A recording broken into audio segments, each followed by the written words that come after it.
YWCA NWT, on behalf of the Pan-Territorial Network of Women's Shelters, presents Helping Skills, Trauma and Violence-Informed Care. This is one video in a series of training videos for workers in gender-based violence shelters in Yukon, Northwest Territories, and Nunavut, Canada. It was developed with Northern women's shelter workers through consultation and interviews, with the input of the Pan-Territorial Network and Indigenous advisors on trauma and healing. Written and directed by Marika Morris, funded by YWCA NWT. In this video, we will focus on the value of your support work and what it means to provide trauma and violence-informed care, how to create an emotionally safe environment for survivors, how to promote empowerment, choice, connection, strengths, and skills, caring for someone experiencing a panic attack, psychotic episode, or living with a brain injury from the abuse, de-escalation techniques for aggression, helping survivors involved in substance use, self-harm, or having suicidal thoughts. Please be advised, the video contains discussions about violence, injustice, and death, including suicide. If you're watching as part of group training, this video has opportunities to pause the video and discuss questions. You can pause the video at any time and write down your notes, questions, thoughts, and feelings. If you're watching alone and not as part of a training workshop, please think now about a person you trust that you can talk to about these issues with after the video. For mental health support or for provincial territorial crisis lines for intimate partner violence, please see the websites listed below this video. A study found that Canadian women who've experienced intimate partner violence, or IPV, found the counseling they received at shelters more helpful than any other type of counseling. 2/3 of survivors found that couples counseling was not at all or only a little bit helpful. Some survivors had the experience of the counselor buying into the abuser's story or letting the abuser bully the survivor. The couples counselors did not always recognize the power dynamics or the larger context. Survivors identified empathy and non-judgment as important for counseling help either inside or outside of shelters. You don't need formal qualifications to make real connections with people. Sometimes the class, power, and cultural differences between a counselor and a person in need can lead to misunderstanding and a lack of trust. Unfortunately, the skills and experience of shelter workers are often undervalued. Some funders may think shelter workers are just caretakers of a place that offers beds. Despite providing more effective counseling than some professional services, shelter workers are paid a fraction of those other counselors. IPV shelters today are dealing with complex mental health and substance use issues without the degree of funding or training that mental health service providers receive. In a survey of IPV shelters in BC, 79% of shelters had served women with complex mental health concerns. 4 out of 5 shelters reported that serving survivors with substance use concerns was a major challenge for their shelter. Imposter syndrome is when you're afraid that someone will figure out that you're not qualified for the job, even if you are. Many shelter workers have themselves experienced or witnessed trauma and violence. They've used this empathy and understanding to help others. Lived experience is valuable. Women are the service providers in smaller northern communities. They are the child care, home care, elder care, basic medical care, and psychological support in places that do not have proper access to such services. Northern women are experienced helpers. Many survivors of violence are attracted to jobs in shelters in order to help other survivors. The shelter movement really started by survivors, and that I know that here in the territory, I would argue that there are far more survivors in this work than maybe anywhere in Canada, and that there is real value to survivors doing this work, and that we should never be seen as less credible because at some point in time we were victims of violence. In fact, that's what makes us the experts, and we should be listened to. The topics covered in this video are a direct result of requests from Northern shelter workers for more information. For example, we were asked, what is empathy and how do you show it? How do you comfort someone? What do you do if a survivor becomes aggressive? What do you do if you see a survivor mistreating their child? This training will hopefully give confidence to those workers who may feel like they are underqualified, but who actually practice everything covered by the training. You might know more than you think. This training can also be used by health, social service, and justice professionals who want to know more about helping survivors of violence. Shelters are survivor-centered. Staff listen to survivors without judging or labeling them. They try to create a safe and welcoming space. Survivors at shelters can talk to a shelter worker whenever they need, including the middle of the night. Most other counseling involves showing up to an office 1 hour per week. Shelters help with whatever the survivor's needs are, including options to find housing, find work, advance education, and connect with other services. Shelters recognize that abuse stems from power and control, not difficulties in the relationship. Shelters know that intimate partner violence is not an individual issue. It is enabled by institutions and conditions in society, such as lack of affordable housing, insensitive or inadequate health care, and ineffectiveness or harm in the justice and corrections systems. Some shelters may run peer support groups for survivors in the community. Some shelters have elders who come in on a regular basis for counseling or programming. Shelters can support the strengths of survivors and help them build skills. Ideally, shelters listen to survivors and change policies and practices that don't work well for survivors. These are effective ways of supporting survivors. You know, it took a lot for me to actually reach out for professional help. And so, you know, like over the years, I kind of just went to like support groups. There was a women's support group that I attended for a number of years with other women that were in the same situation as me. And, you know, we did lots of good things together and, you know, they helped, you know, with our kids and whatnot. And, you know, I think that really helped me more than going to see a psychologist or, you know, a therapist. Just the interaction with other ladies that have been through the same thing as I have, because the understanding level was there. Whereas when you go to like a clinical psychologist, for example, you know, they got the book smarts and stuff, but they don't have the life experience, and maybe they do understand what you're talking about, but they don't have the, you know, hands-on aspect of it, I guess you'd say. So and then you know, I kind of just went here. I joined a few groups here, and like women's groups here and there, and you know, I hung out with some good people. That I went to my elders quite a bit, you know, to ask for advice and stuff. And you know, they're one of my biggest supports is my elders. Shelters and other services should be providing trauma and violence-informed care. Trauma and violence-informed care is a long way of saying what you already might know how to do. It means empathizing with people who've experienced trauma and violence, creating a space where survivors feel physically and emotionally safe and cared for, understanding the wide-ranging effects of trauma and violence, including on the behavior of survivors, understanding how society and services can create or worsen trauma and the effects of violence, providing service in a way that doesn't re-traumatize the person and that can help the person heal.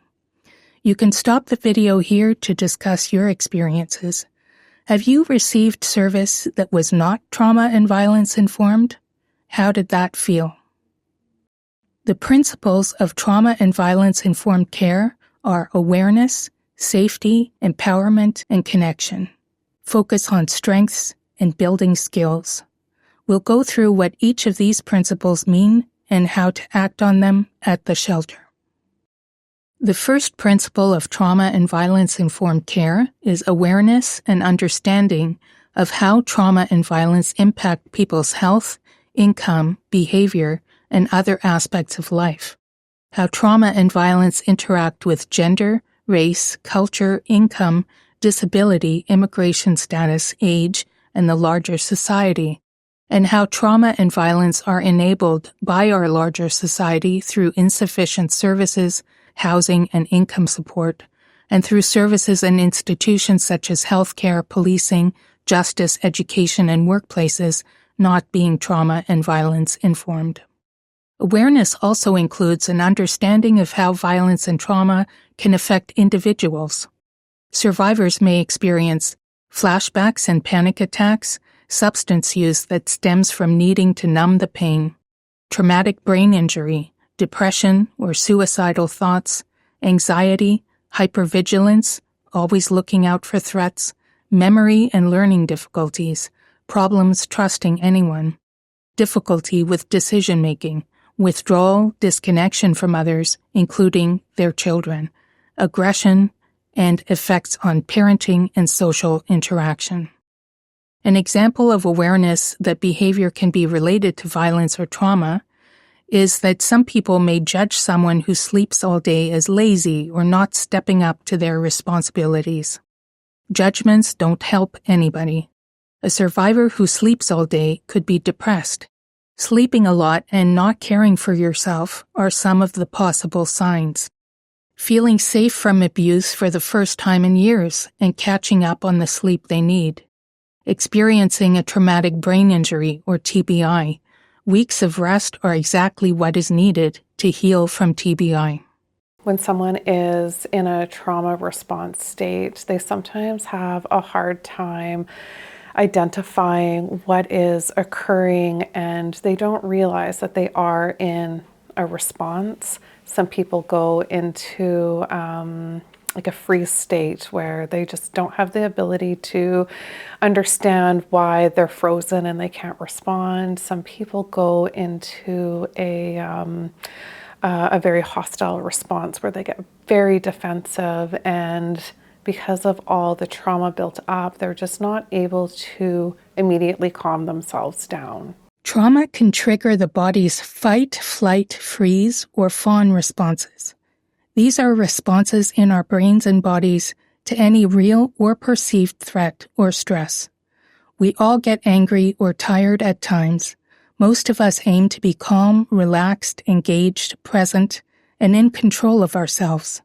But people stuck in a fight response are very easily angry, explosive, and feel out of control. People stuck in a freeze response may not be able to rouse themselves from fatigue, disconnection, and numbness. The flight response makes survivors avoid not only conflict, but also other situations like meetings, group events, taking action, or anything that activates their stress response. The fawn response is where the survivor deals with stress or threat by doing whatever the person says, trying to please others and hide their own needs. I think if I could give the most simple answer about how to support women that might be really difficult is when they're operating, if your stress level was a 1 and you're in Zen mode, and 10 was completely heightened. If a woman is at an 8 or 9, you try and be a 6 to maybe a 4. Try and meet with her privately. Try and, get a coworker to just look after her kids for even 20 minutes so you can get some time with her. Be aware that the survivor's behavior may be the result of violence and trauma. Don't take the survivor's behavior personally. It's not about you. Don't judge survivors for their circumstances. Know that the survivor may have had bad experiences with services and may not fully trust you. Be patient if you need to repeat things several times or the survivor has forgotten what you said or has trouble paying attention. Be aware that the survivor may agree to something to avoid arguing with you, but they may not actually want to do it.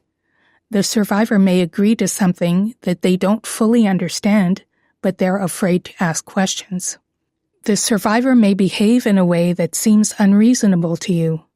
Be aware that you'll never know exactly what that person has been through and how it has affected them, or what their triggers are. I was called to the office because we have on-call. Staff carry on-call. They each carry it for a week out of the month. And I'm on call. They can call me if they have a difficult situation at any time. I got a call late at one evening that there was a lady that had got in the door. They thought she was sober, but she was very intoxicated. And she went up to her room and she was blaring her music and yelling, and she was by herself. And so they asked me to come in, because they were not comfortable. So I went in and I said, I'm going to go up and knock at the door, because I said, did you see her? Said she'd been in her, we could hear her up there. So I went up and I knocked at the door, but I couldn't hear anything. All I could hear was the loud music. So after the third really hard knock, I had said, I'm going to unlock the door because we have master keys. And so I'm unlocking the door. I'm going to come in, only to find out when I opened the door, she was nowhere in the room. She had jumped out the window on the second floor. And so I was like, oh my Lord, So I ran to the window looking, and I could see the tracks, didn't see any blood or anything. She jumped from the window down to the ground, and you could see her tracks, and she jumped over the fence because we have a 6-foot fence around the house, and was gone. Trauma can cause changes to how your body reads your genetic code or DNA. DNA is the map that your body uses to create every single cell in your body. Chronic stress releases stress hormones that help people escape immediate danger, but are toxic in dangerous situations that never end, like an abusive home or living in a war zone. These stress hormones have wide-ranging impacts on brain function, behavior, and physical health. The constant flood of stress hormones can lead to epigenetic changes, where certain genes can be turned on or off. These changes can be passed down through the womb to the next generation, making them also more alert to threats. This is one way that trauma can become intergenerational. The other way is through trauma's effect on parenting. Trauma-informed means is understanding that people are responding a certain way because of experiences, right? So it's more so about staying curious about, no matter what is being thrown at you in a figurative kind of sense, to be curious about what's causing you to feel this way, what's behind the behavior kind of thing, and ask the questions to see what's going on for that person. And then understanding the colonial context is important for everybody, because it's, for a non-Indigenous person in general, it's really easy to take things for granted from your own life experience, and you just have to have that open mind to realize that not everybody has had equal access to support or resources. You can pause the video here to think or talk about this question. What examples of behavior have you seen in survivors that could be the result of trauma and violence? Our society enables violence to continue and re-traumatizes people by making it hard for survivors to find housing and establish enough of an income to live on, re-traumatizing them through policing, justice, social services, and health systems. The system can be racist, insensitive, or make incorrect assumptions about survivors. not reversing the effects of 75 years of colonial policies which undermined Indigenous peoples while investing in the socio-economic development, infrastructure, health, and education of non-Indigenous Canadians. Judging the parenting of survivors instead of providing trauma and violence-informed support. Not doing enough to stop the recruitment of vulnerable young people into sex work and human trafficking. Not providing enough effective and culturally relevant mental health services for survivors and for men and boys. You can pause the video here if you wish to think or talk about this question. Can you think of examples you have seen of any of these points? We learn a lot from mainstream society, whether it's right or wrong, or whether it works for some people and not others. I think, people need to, realize we're not part of, like maybe your ideas and your ideas from bringing them from down south. It doesn't work up here for us. We're unique up here and we have our own way of doing things, right? In addition to cultural differences, some people might make judgments about survivors when the survivor is actually living with neurodivergence, an intellectual disability, or fetal alcohol spectrum disorder, or FASD. People living with these conditions may be at higher risk of experiencing violence in the home. Neurodivergence includes autism, attention deficit and hyperactivity disorder, ADHD, and some other conditions. You may not know that the survivor is living with these issues. They are underdiagnosed in women. Be direct and say what you mean. Someone on the autism spectrum may not understand social cues or sarcasm. Many people on the autism spectrum can become overwhelmed by loud sound, bright light, or textures. Some people on the autism spectrum, but not all, may have trouble maintaining eye contact. Someone living with ADHD may have trouble paying attention and managing their time. Ask the survivor what they need or would like. There are many different ways these conditions can look in different people. You can seek out more information. Someone with an intellectual disability may have significant limitations of mental capacity such as learning, reasoning, problem-solving, conceptual and abstract concepts such as money or time, social skills, and practical skills. Intellectual disability is not always obvious. Fetal alcohol spectrum disorder, or FASD, also affects brain functioning. For example, an individual may not fully understand what you are saying. 1.5 million Canadians are affected by FASD. A person living with this condition may not be able to consistently structure their time or follow a multi-step task. This may have implications for coming back by curfew time or following through on tasks. They may not have good reasoning skills. FASD, traumatic brain injury or TBI, and PTSD can affect memory and ability to learn. This has implications for whether a person can remember shelter rules they agreed to or conversations that took place. When communicating with a person who's displaying behaviors typical of FASD, intellectual disability, or brain injury, use as few words as possible, use simple sentences, don't argue or debate, allow for silence, be patient. You may have to repeat the same things every day because what you said just didn't register permanently or at all. Don't expect the person to be reasonable or to act their age. Don't judge the other person or make assumptions about why they are acting the way they are. Be direct without bossing them around. The person may react negatively to authority. Be mindful of your nonverbal communication and your tone. The person may not fully understand your words, but they may pick up on how you appear and how you sound. Go for some yes responses first. Use short questions you think the person might answer yes to get them out of a no loop. If the person is upset, you can best respond by being calm and empathetic. There is always a reason for a survivor's behavior, even if you don't know what it is. Remember that all people have strengths and that they should not be defined by the challenges they live with. We'll talk more about the strengths of survivors later. If you accept the survivor and build a good relationship, you may become aware of the reasons behind some behaviors.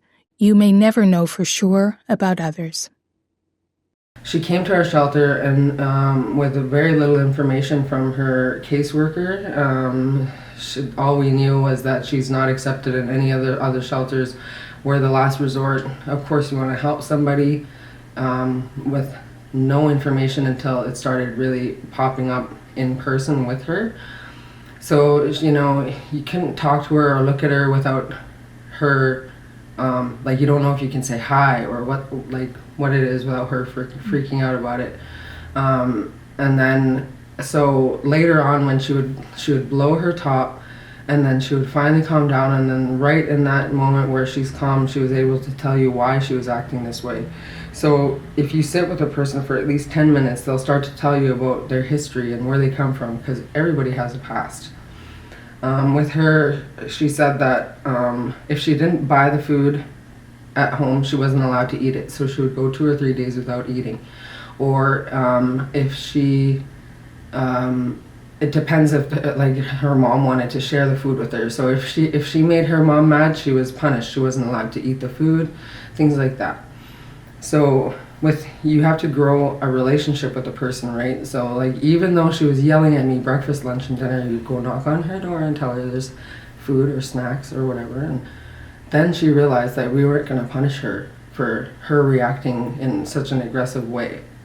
So building a relationship is key, especially if you want to, obviously you have to think about the other clients and the staff, because as soon as that hard stuff starts coming up, you have no more staff to work. Always work towards balance and harmony.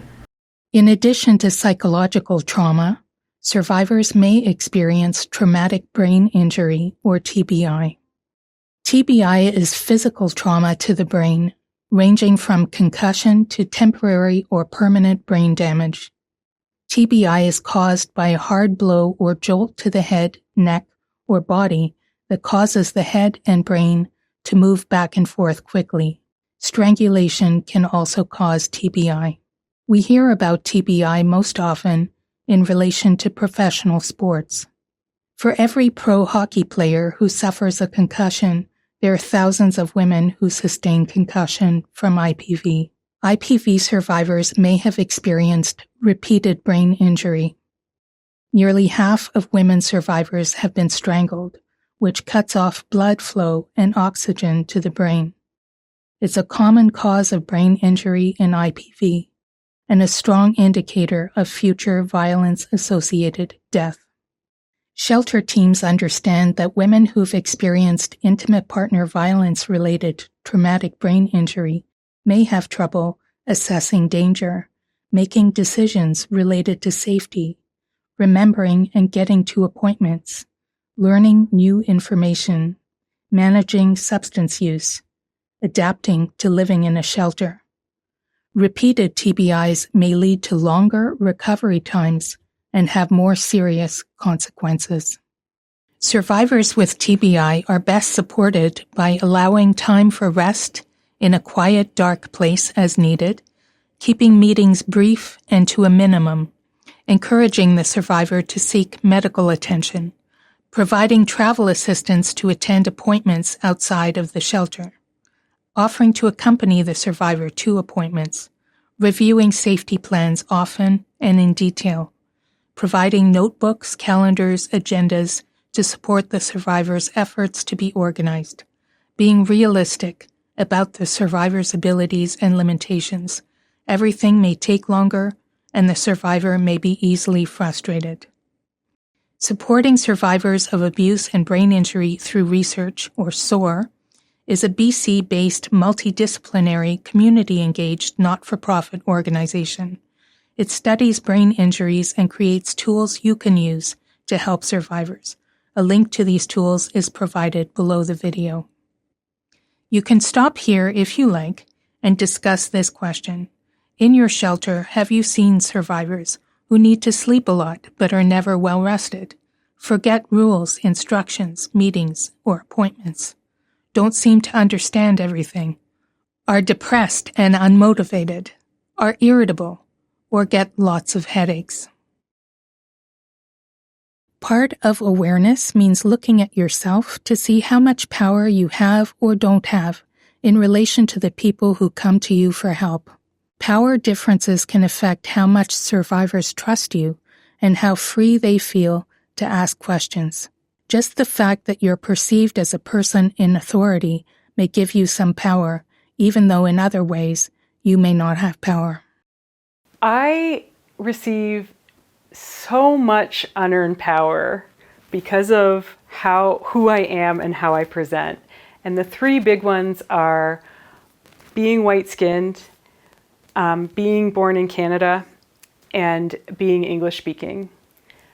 There are absolutely areas where I don't have power, and for me they're often invisible. Being queer, being disabled, being a survivor. Those areas that I experience oppression or marginalization or harm don't erase all the unearned power that I have. And it was a really bumpy road for me to realize that, where I did a lot of harm unintentionally, but unintentional harm is still harm. And I had some amazing superheroes where there was trust, where I trusted them, where I respected them, and they came to me and said, your behavior is not okay.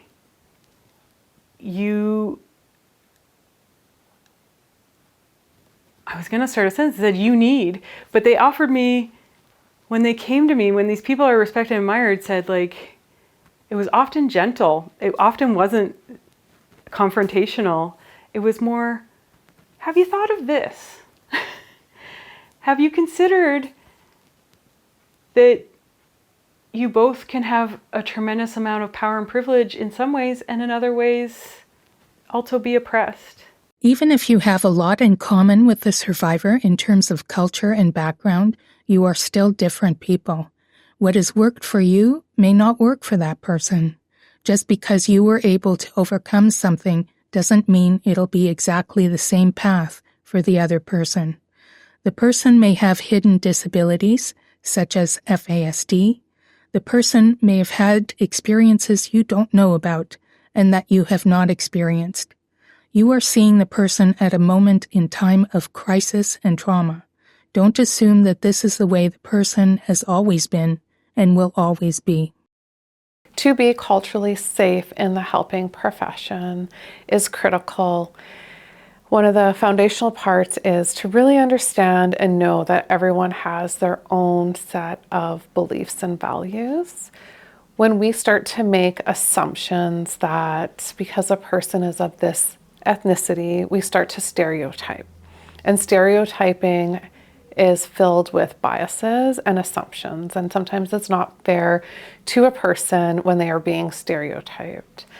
To be culturally safe is to really get curious, to ask questions, to clarify, and be very open-minded with the person in front of you. As a human being, you're going to make mistakes, but you can learn from them. Learn as much as possible from everyone you meet. Look at yourself and your actions honestly and without judgment. Think of how you can act towards others so that they feel included and heard. You can pause the video here to think about this question. What are the barriers to looking at your own thoughts and actions honestly and without judgment? The way you challenge others about how they use power and privilege is important. Calling out is just criticism. It's making public what you see as wrong. Calling in is gently showing people different ways of being. Calling in is important to use with colleagues and especially with clients who may be using privilege against other clients. A client could use what privilege they have against another because they may feel that they don't have much control over their lives and have been told so often that they're worthless, that they're looking for someone worse than them that they can feel good about. For example, a client could accuse another client of being a bad mother, harass them for identifying as queer, insult them for having done sex work, or make fun of a cognitive disability or substance use problem. It might make the accuser feel better about themselves, or they may just be repeating things that they have heard. But the shelter has to be a safe space for everyone. Everyone comes in with a past that we only know a small part of, even if we think we know it all. If you wish, you can pause the video to ask, have you seen or heard a client harassing, making fun of, or demeaning another client? How did you handle the challenge? The second trauma and violence-informed care principle is safety. This means creating an emotionally and physically safe environment that creates trust, is culturally safe and respectful, and makes it clear how and why things are done, which is also called transparency. One of the things that I encourage and I practice in my own work is connecting with people at the very beginning, building trust at the onset of the relationship, doing everything we can to understand, create safety, because you can see a person beginning to feel unsafe. You can see a person who might be escalating, and avoiding things that create, the activation of somebody's fight, until they're at a calmer place and they feel safer and they feel like they have connected relationships. Shelters offer physically safe spaces. Safety is also about helping the survivor to feel that this is a place not only to get away from violence, but to heal. This means being kind, attentive, empathetic, respectful, and non-judgmental, so survivors feel safe to speak about their experiences. It means patiently repeating things the survivor doesn't remember or didn't understand well. Use language that promotes respect, dignity, and empowerment of the survivor, whoever the survivor is, even if it's someone you don't like. Respect, respect, respect. Now I understand. Respect goes a long ways. And that's what I put out there. Respect for your life, your lifestyle, your choices. I respect that, And boy, I tell you, does that ever work? Because that comes back. Survivors have lived with a lot of uncertainty and may be on alert. They have no opportunity to build trust if they don't know what is happening or why. Part of safety is transparency, explaining why certain rules and practices exist at the shelter, how they work, and what the exceptions are. Knowing why rules are in place may make it more likely that people will follow them. Be aware of literacy issues. Not everyone is comfortable reading. Don't just hand people written material to look at later. Go over any important points with them. Be aware that your words and actions might be interpreted as favoritism if you are friendlier with some people than others. I do understand rules and regulations, and you have to have them in any type of organization, even within your own life. But I feel they never, they'd give somebody else, for example, they wanted to stay out overnight, so they would let certain people stay overnight and other people, they wouldn't. And I don't know how they base that judgment on, or, what the reasoning was behind that. So that's one of the things that, I felt uncomfortable about. Because we do have other family, maybe we do want to get a break from the shelter itself, because it is pretty harsh, pretty emotional and whatnot there from the other ladies, because you do feel it. And, especially when you're in a vulnerable position yourself, and, it's even, you feel, I think you pick it up more, when you got other ladies around you that feel the same. And so, just this little special privileges that, the other ladies got that certain women didn't get. What is fairness? Sometimes a shelter worker may be related to, be friends with, or just really like a shelter client more than the others and give them more attention and special favors. This is unfair to the other clients. Sometimes a client may see a worker do something for another client and say, "Why does she get that? That's not fair." In this type of case, you can explain that fairness is a matter of giving people what they need, and people may need different things. For example, if a person hurts their elbow, they may need a Band-Aid on their elbow. If another person hurts their knee, there's no point in doing the same thing and putting the Band-Aid on their elbow, or putting a Band-Aid on the elbow of all the people who weren't hurt at all. That's not fairness. Fairness is taking care of people the way they need the care, and you would do the same for any client in the same situation. Many abuse survivors find it hard to trust others.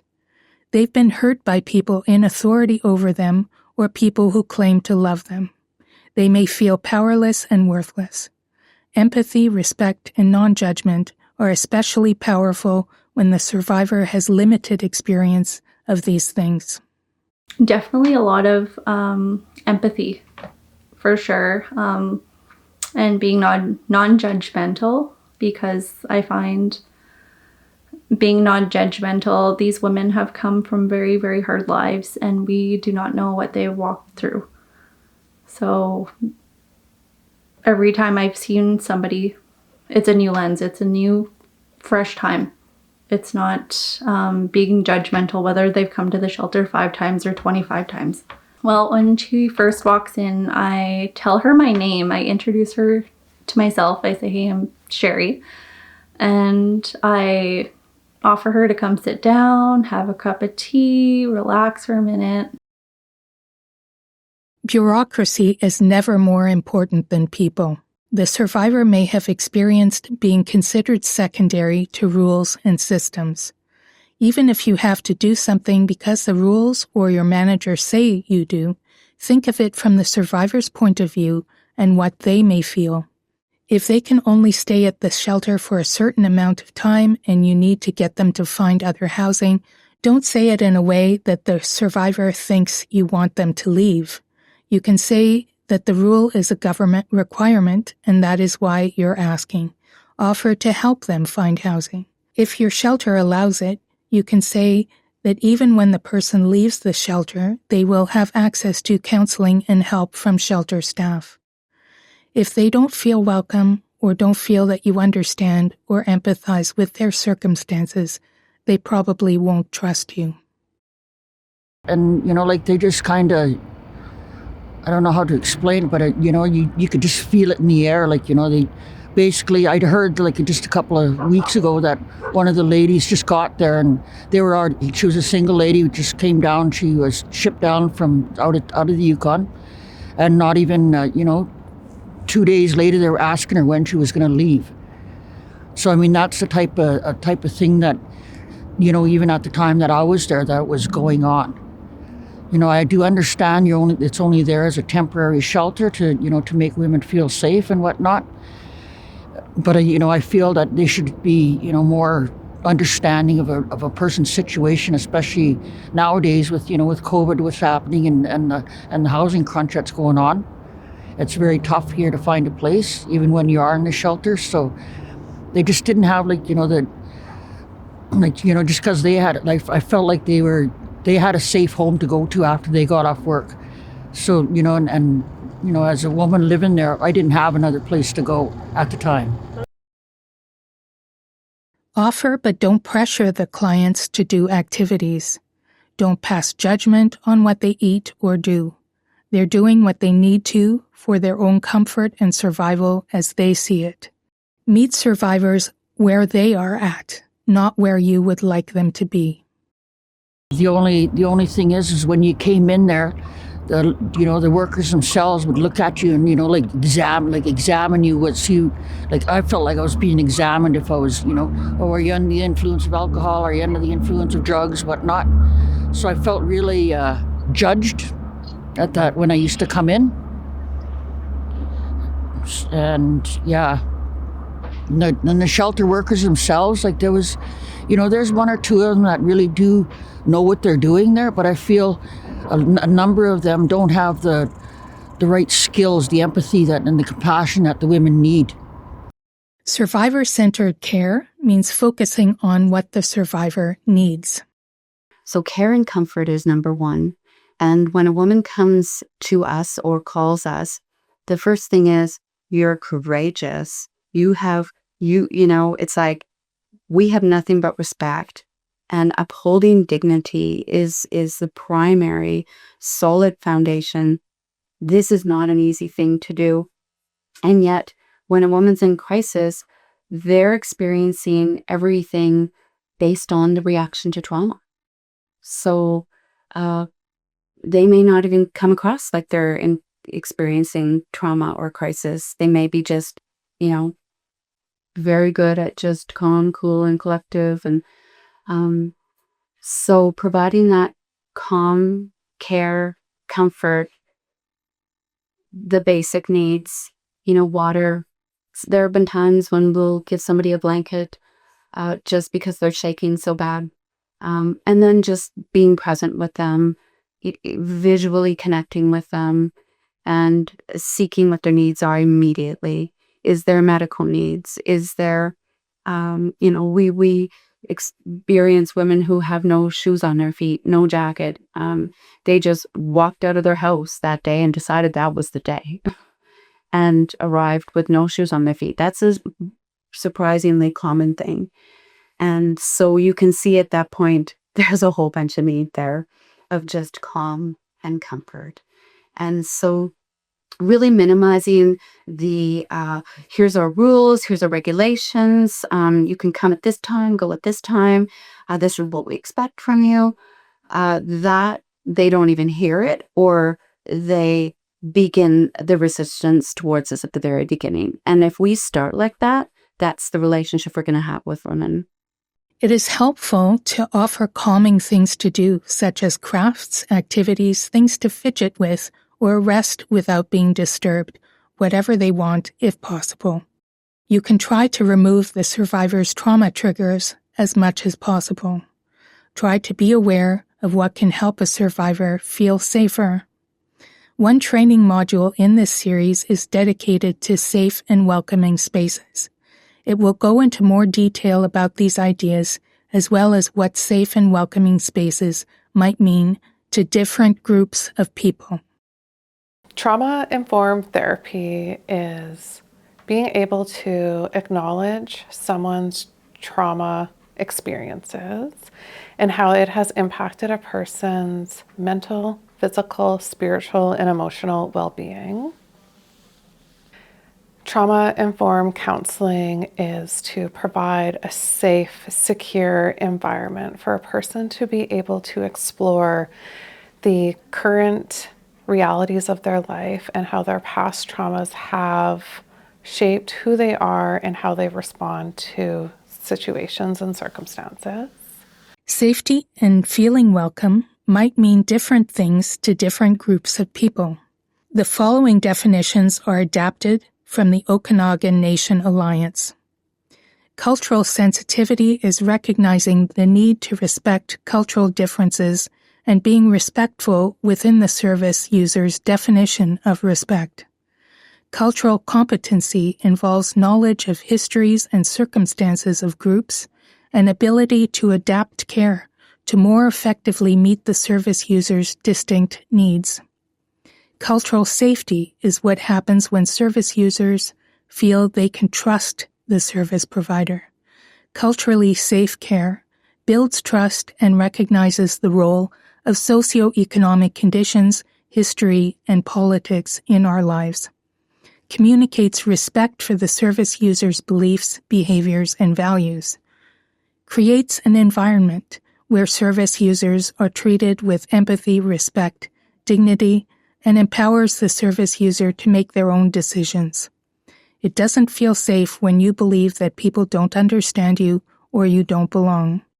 When there are familiar things such as staff, resources, and activities that reflect the survivor's language and culture, this can help survivors feel safe. You can pause the video here to discuss what are some examples of cultural safety for Indigenous survivors, for survivors from racial, ethnic, or religious minority communities, for survivors who are new to Canada, for survivors living with disabilities, including mobility, hearing impaired, visually impaired, living with cognitive delays, fetal alcohol spectrum disorder, neurodivergencies such as ADHD and the autism spectrum, or for 2S LGBTQ+ survivors. Providing cultural safety and counseling is essential to me and my practice. I personally am person-centered, working with each of my clients, and this means understanding each person's collective culture and what that means to them. I also acknowledge my own personal bias when I'm working with someone from a culture that is different than mine.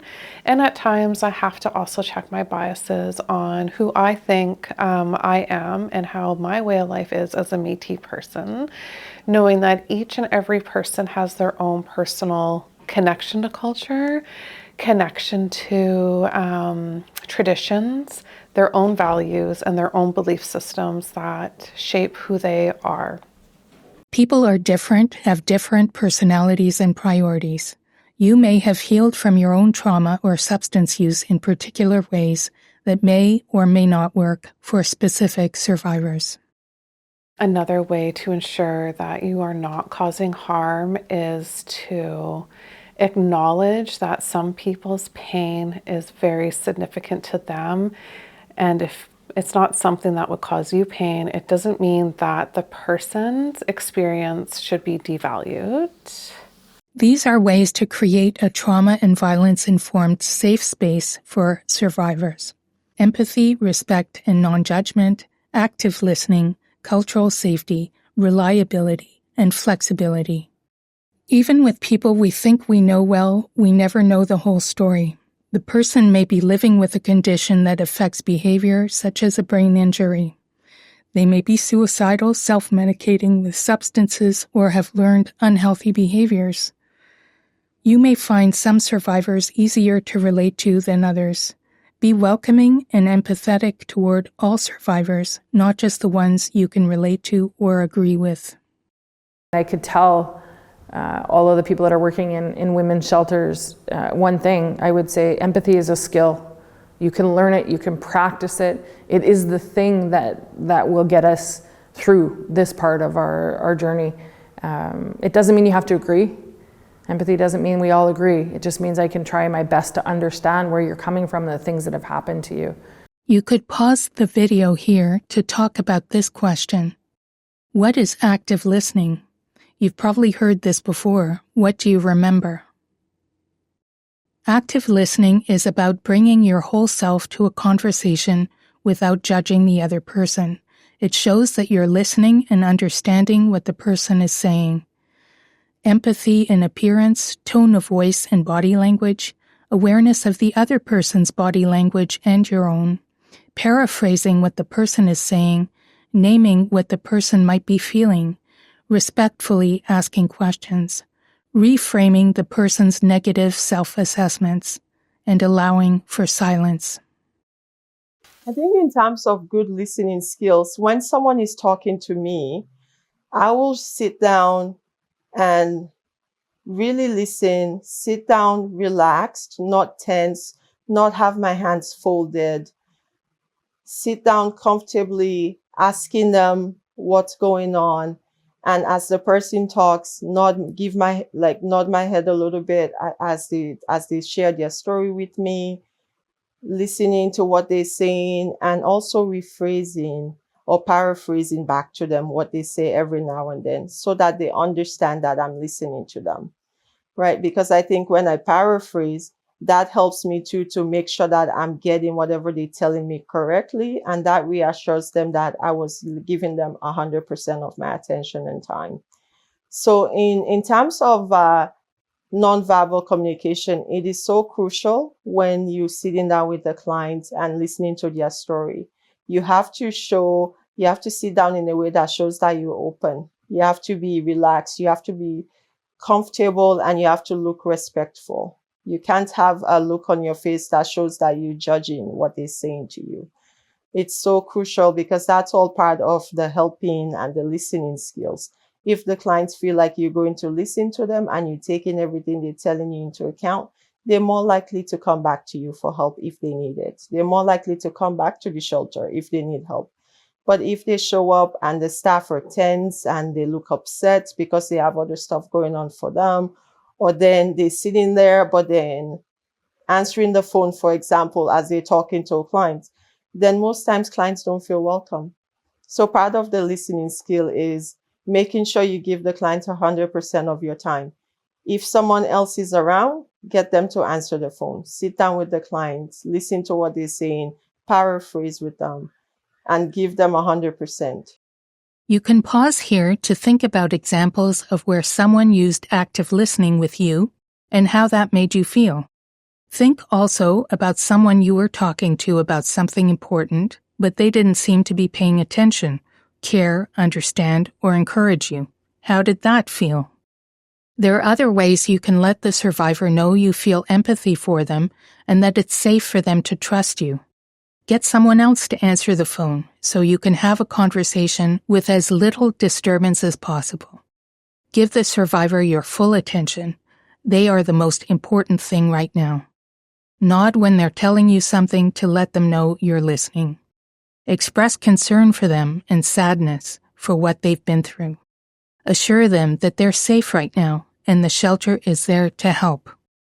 The survivor may have had the experience of other people not listening to them, their abuser, some service providers, some friends, family, or community members who don't want to hear what the survivor is going through. The survivor may have been shut down and misunderstood. Paraphrasing is repeating what the survivor has told you in a different way that lets the survivor know that you've heard and understood what they're saying. You can do that by naming how they might have felt back to them. You can match their body language and tone if appropriate. For example, if the survivor tells you, "I get scared even when he says something like, 'We'll see about that,' because he usually hits me if I say anything after that, so I shut up because I'm a coward." You can paraphrase and reflect feelings by saying something like, "So sometimes he says particular things before hitting you. It's really scary because you associate these things with pain and you want to avoid the pain, which is a very human thing to do." You can then reframe the judgment the survivor is making of themselves by saying something like, "By recognizing the signs that he's going to hit you, you're actually protecting yourself until it's safe to get help. By saying these things that come before an assault, he's trying to control your behavior and make you afraid. Or he might want you to say something to have an excuse to hit you." You've used some good emotional skills there in recognizing that. Not playing his game isn't cowardly, it's smart. You can respectfully ask the survivor follow-up questions, which also shows interest and empathy. Many survivors have experienced a brain injury from the assaults or experienced the confusion or disconnection from psychological trauma. They may have trouble putting their ideas into words, or they may need some time to think about what you've said. Silence can be a cultural issue. Some people may feel the need to fill every silent space with talking. This can be exhausting to people who are used to and need some silence. It's okay to sit in silence if the survivor is comfortable with that. That doesn't necessarily mean that your counseling session is over. Take your cues from the survivor. Some people need hugs, others don't want to be touched. Ask before doing anything. Just sit with them, be there for them. I don't need to know anything about you, about your past, anything. I just need to know the feeling that's within you. How can we work with that intense feeling that's within you? What can we do with each other? I reassure them that I'll be there with them. Reliability is part of safety. The survivor has probably experienced many broken promises and uncertainty. They may feel that they can't count on others to help them. By being reliable and keeping your word, survivors may be able to begin building trust and confidence. Flexibility and control are part of safety. The survivor may have not often experienced people or systems where they had any real choices. The survivor's experience is of being coerced by an abuser, and sometimes directly or indirectly coerced by systems that place barriers to services and life. The shelter may be so full of rules that it can feel to a survivor like they're in jail or being controlled, just like the abuser did at home. Residential school survivors and some intergenerational survivors have experienced colonial policies such as being forced to obsessively clean the institution or be severely punished. Shelters can, without meaning to, reproduce colonial and disempowering policies. You can pause the video here to discuss issues around ethics, confidentiality, and boundaries. What kinds of challenges have you experienced in your community being related to a client or to the abuser? Having a negative opinion of a client before intake. Having people ask you about someone in the shelter. Having people in the community use you as crisis counseling when you are not on shift. Not knowing how much to disclose about your own experiences of violence to a client. Having to report a client to family services. Feeling unsafe in the community because of your work at the shelter.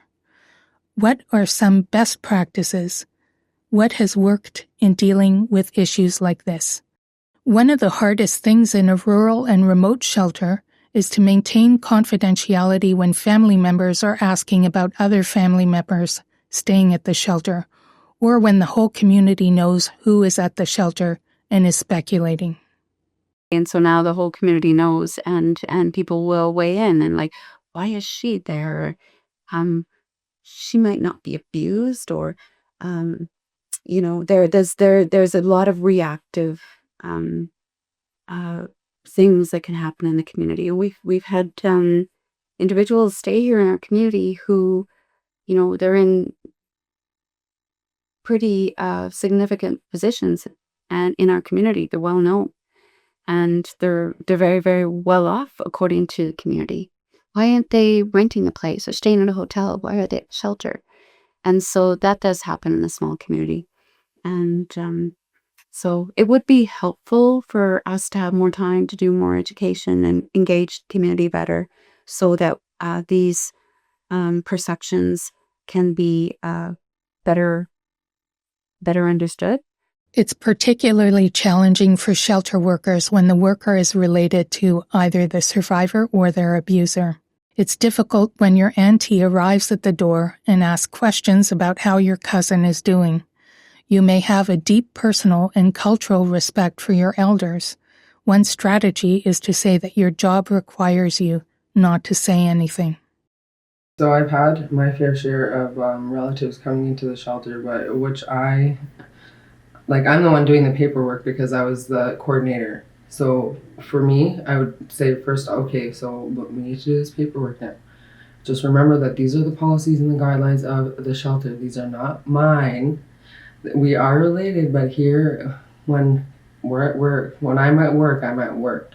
So you just really have to separate it. And if they're not understanding, sometimes repetition can be annoying, but it can work at times. So self-disclosure can also be a tricky issue. Many people find it easier to talk with people who've been through the same thing.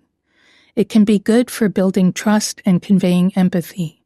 Make sure any self-disclosure on your part is survivor-centered. Going into details about your own experience while the survivor listens as if she is the shelter worker is not appropriate.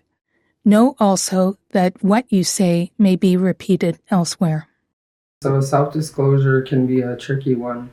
Obviously, we're all human and we all relate to things. I feel like a lot of us have been exposed to these things even at a young age, especially if it's domestic violence or addictions, things along that line. So I feel like when you can relate to somebody who's been through something similar, you can speak about it. There are times where I've had a client be like so angry at me, and they're like, you have no idea how it feels, or you think you're better than me. But in reality, I have been through a lot of stuff that these women have been through. But at that time when they're so angry at me, I'm not going to say, I did go through it with you. No, you just, sometimes you just keep that. I guess it's almost like an image or a safety coat, so to speak. Yeah, but you just, so disclosing, yeah, it's not about you. You have to remember that at the end of the day, it's about them. Mm-hmm. You can't push your story onto anybody. I mean, obviously it's okay because with the place you work at, they're putting their story on you only if they want to, though. You can't force anybody to share anything and vice versa. It's sometimes hard to maintain healthy boundaries in small communities where everyone knows you work at the shelter and many people are your friends and relatives. Be respectful, be kind, know when to set boundaries and when to let the guard down as well. So, I mean, with disclosure, obviously your guard is down when you want to share something about yourself.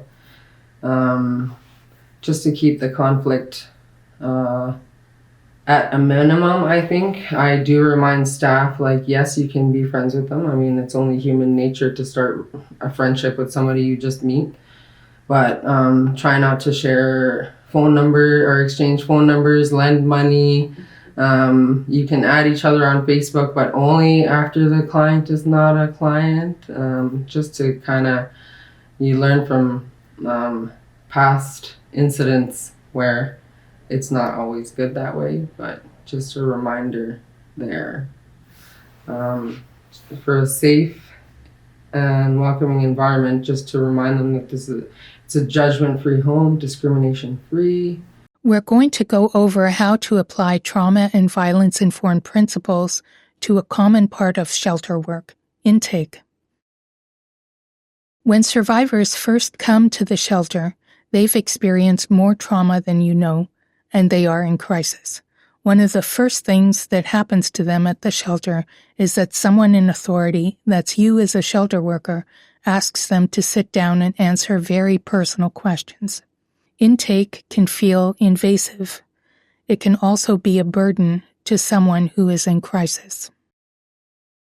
When I went in there, they take you into a room first of all, and they have to, they do the intake portion of it. They ask you some pretty harsh questions.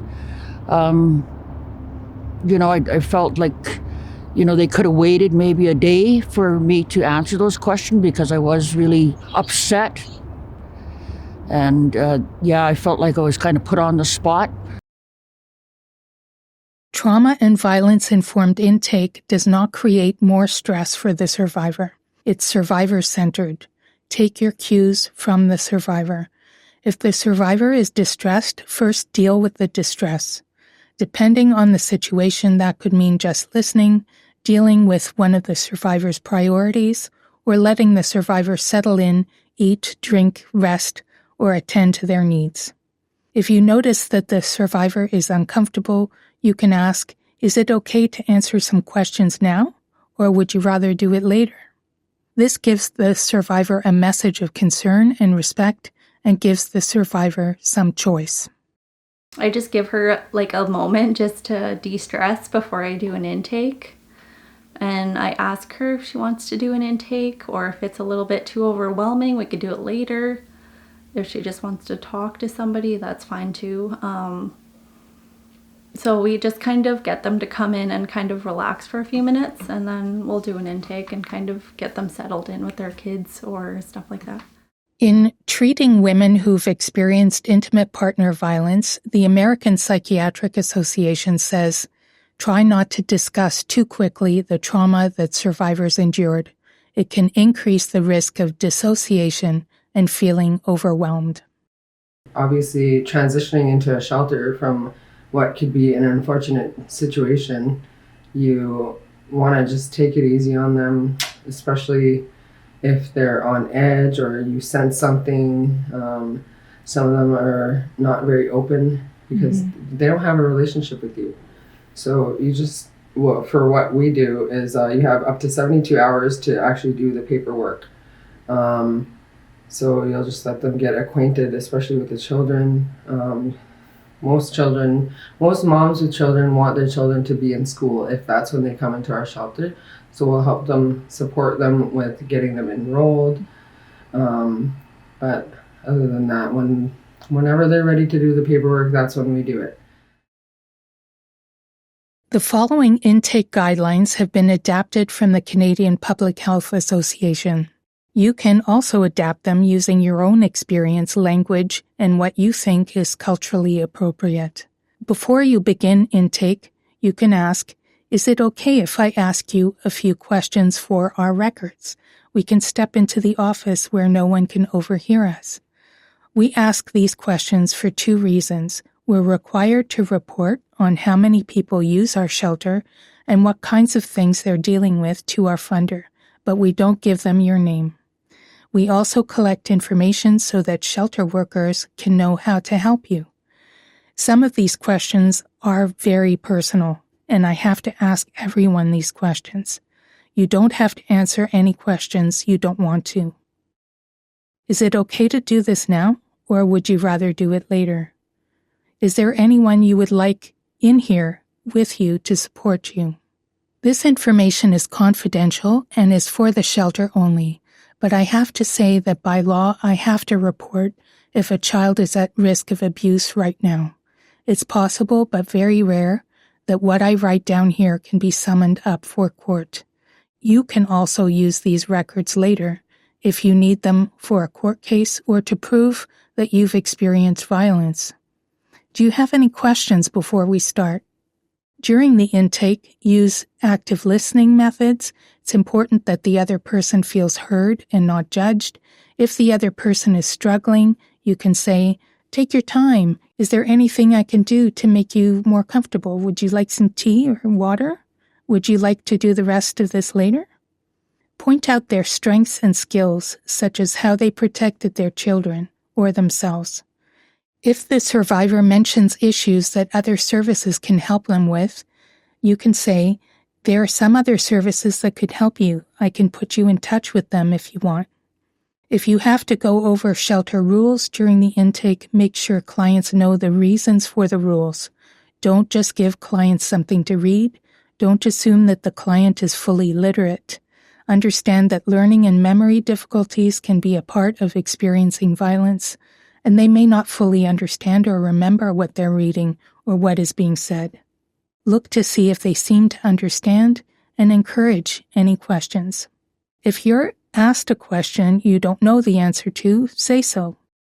You can say, "I'm sorry, I don't know the answer to that, but I'm going to ask my manager and get an answer for you." At the end of the intake, you can ask, "Do you have any questions for me? Is there anything you would like to talk about?" One of us is always available if you want to talk. Thank you. If your shelter hasn't reviewed intake forms in a while, it could be a good idea to do so. You could see what information is absolutely necessary in order for the shelter to operate and continue to be funded, and what can be set aside. If your shelter doesn't have a script for intake that new workers could use, you could consider developing one. The third trauma and violence-informed principle is empowerment, choice, and connections. Empowerment is helping someone become stronger and more confident so that they can effectively make decisions and control their own life. When we empower Indigenous communities to come up with their own solutions, we are more successful.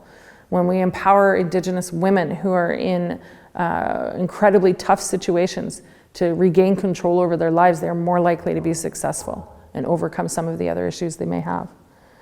So self-determination, I think, goes hand in hand with decolonization, that idea that we have control over our own affairs and our own decision-making. And so I think organizations can work to support that for their clients, for their staff members, for their board members. You can help someone become empowered by treating them with respect, giving them options, and connecting them to resources. That doesn't guarantee that the survivor will instantly succeed at everything they try. Survivors, like other people, will make mistakes. Don't judge them and don't give up on them. When you're working with the clients, not to come in with your own ideas and thinking that if you talk to a woman once, you've changed everything, they're going to leave their relationships and that will be it, you've helped them.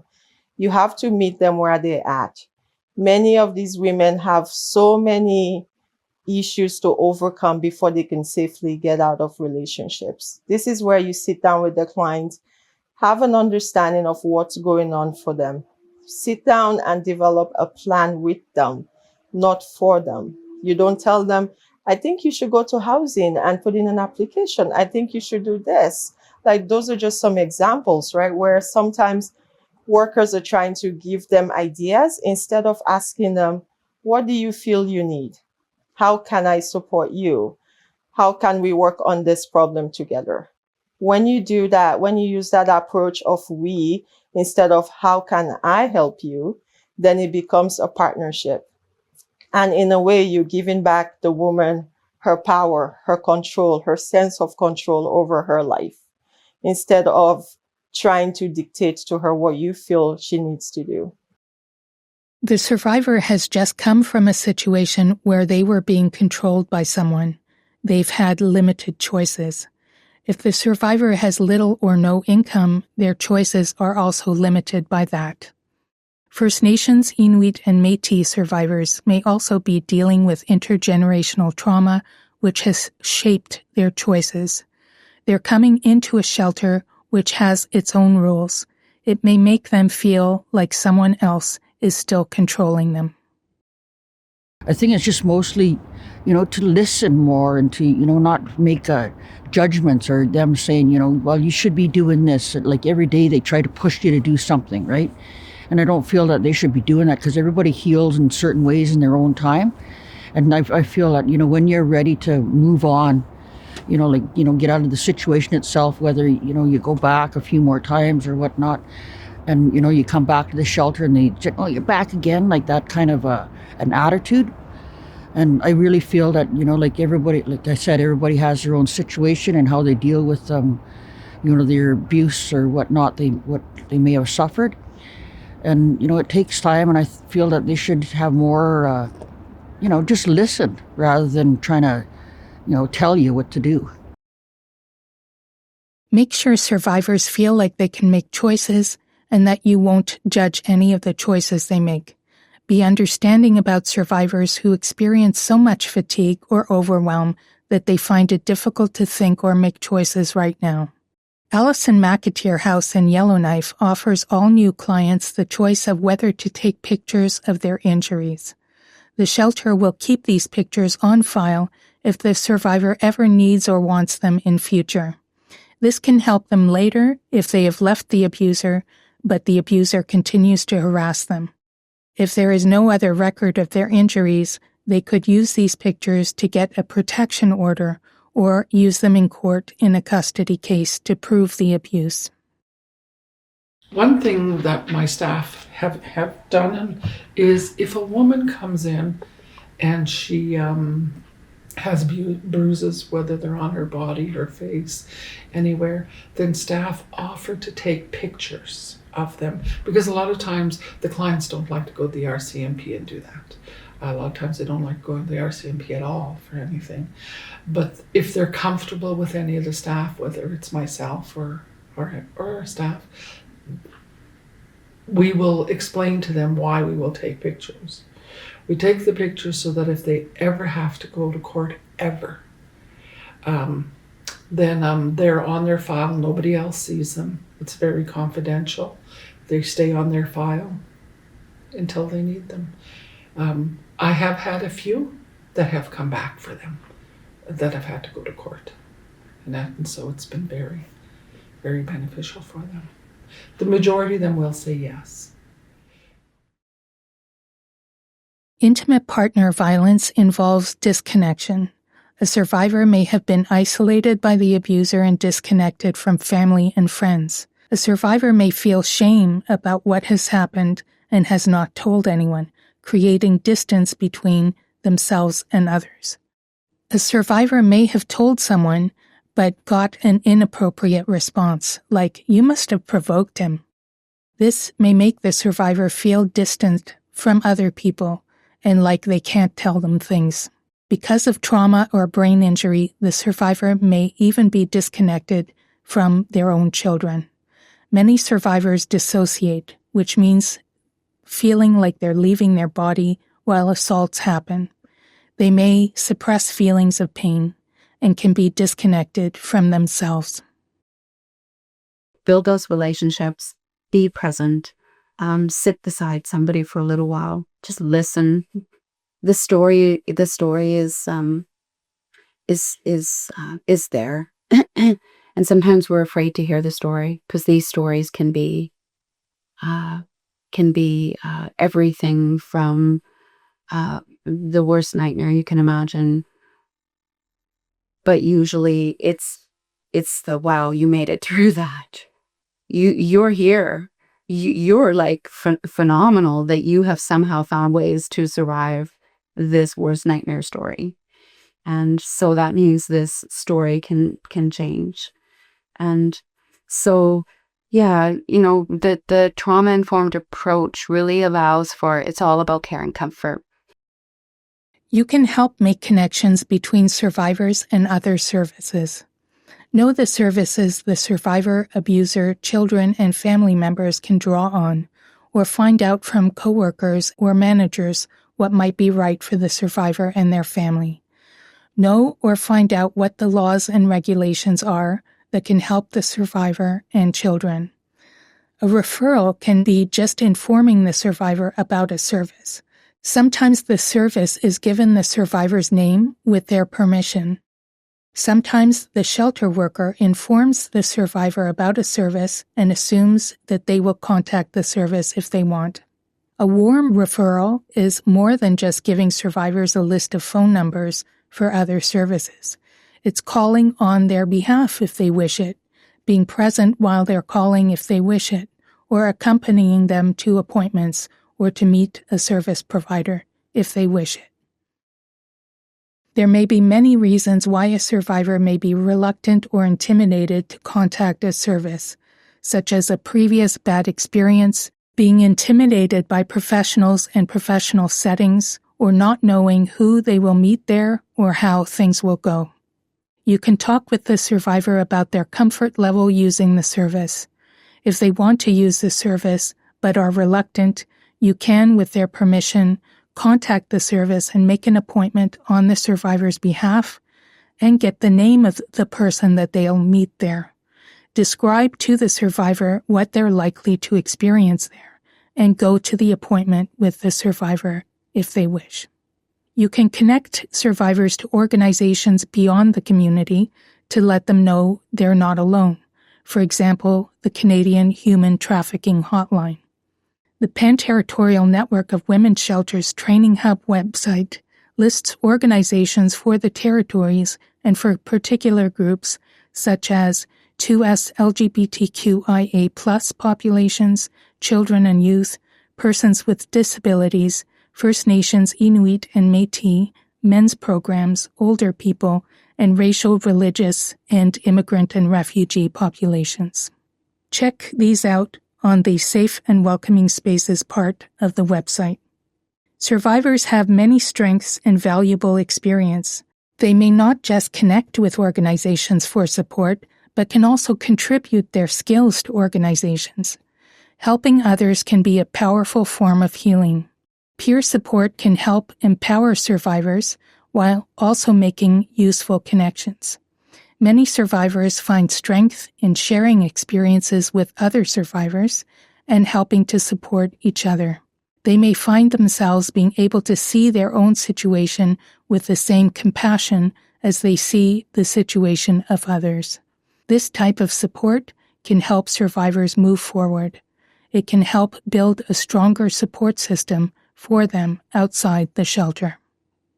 You know how long it took you to get there? It's going to take you twice as long to get out of it, right? So, to heal yourself from all the hurts. But it's a day-by-day process, minute by minute sometimes. So, yeah, I really believe that the elders and the support of women in similar situations are a really big key for me. That helped me the most. Shelters can provide opportunities for survivors to reconnect with their own bodies and with each other.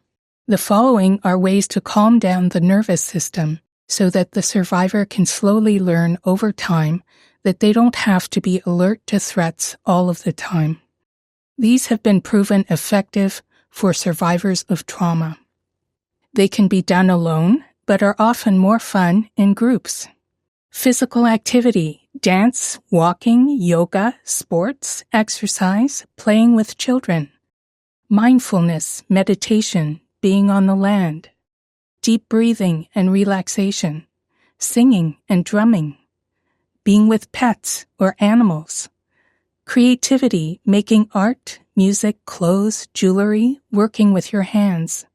Self-care, baths, gentleness, eating well, sleeping well. Children can participate in most of these too. Survivors and their children may be doing some of this already, in which case you can point out their strengths and skills and encourage them to share their skills with others. Maybe someone who likes to cook can show others how to make their favorite recipe. Maybe someone who sews very well can show others. Maybe someone who can fix cars can show anyone who is interested how to resolve common problems. When you find out what the survivor's skills and strengths are, you might be able to think of ways they can share these. Some northern shelters have some great ways to reconnect survivors to their own bodies. For example, at one shelter, a staff person started playing Zumba music in the lounge and dancing to it. Clients were curious and some joined in. She did this every morning at 10 a.m. and soon clients were looking forward to dancing with her. Another started doing yoga at the shelter. Some people started doing it with her. Most northern shelters offer another great way to connect with your physical and creative self, crafts such as sewing. You could share the activities your shelter does with other shelters in your territory or across the territories through the pan-territorial network coordinated by the YWCA NWT. You could also share any tools or scripts you use or have developed. It's important to learn best practices from one another. The Manitoba Trauma Information and Education Center talks about the importance of caring for your spiritual self in recovery from trauma. According to the Information Center, a traumatic event can take our breath away and leave us feeling numb, distressed, and disconnected. An important part of healing is to repair this sense of separateness within ourselves and from others. Make sure survivors feel comfortable practicing their spiritual or cultural beliefs at the shelter. Residential schools tried to cut people off from their cultures and language, which made many people feel inferior and ashamed. It's important to develop a positive image of yourself as part of a culture, especially if you're subject to racism. In the North, many shelters invite elders to do programming or counseling. In another video in this series, we interviewed many people across the territories about land and culture-based healing programs. Some northern shelters post bilingual signs to make people feel welcome in the local language and English. Local Indigenous people are part of staff. Survivors can speak their own language and be understood. Cultural activities are honored and available. The fourth trauma and violence-informed principle is to focus on strengths and build skills. The survivor may have been told repeatedly by the abuser and others that they can't do anything right. They may have very little confidence. Notice where the survivor has skills and abilities or was able to advocate for themselves. Thank the survivor for what they do. Skill building through safety planning. Build on the survivor's own strengths, actions, and knowledge. Help find housing, access, education, and healthcare. Show the survivor what you're doing so they can learn if they don't already know. You can pause the video here to think or talk about how do you focus on the strengths of survivors when you interact with them. If you would like a reminder about what survivors' strengths can be, including your own, you can look up virtues and character strengths. Here are a few examples.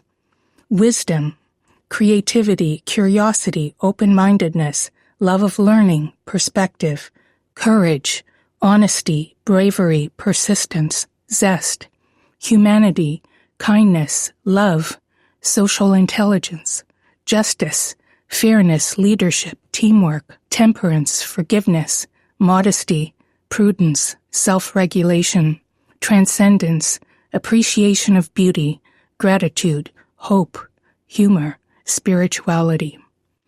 There is also cultural knowledge, community involvement, and practicing traditions. There may be values and virtues that are of particular importance to Indigenous peoples in your territory. Survivors may have strengths in these. For example, in Nunavut, the following are Inuit societal values. Nui kawi mayatokangin. Inu katigitiarne.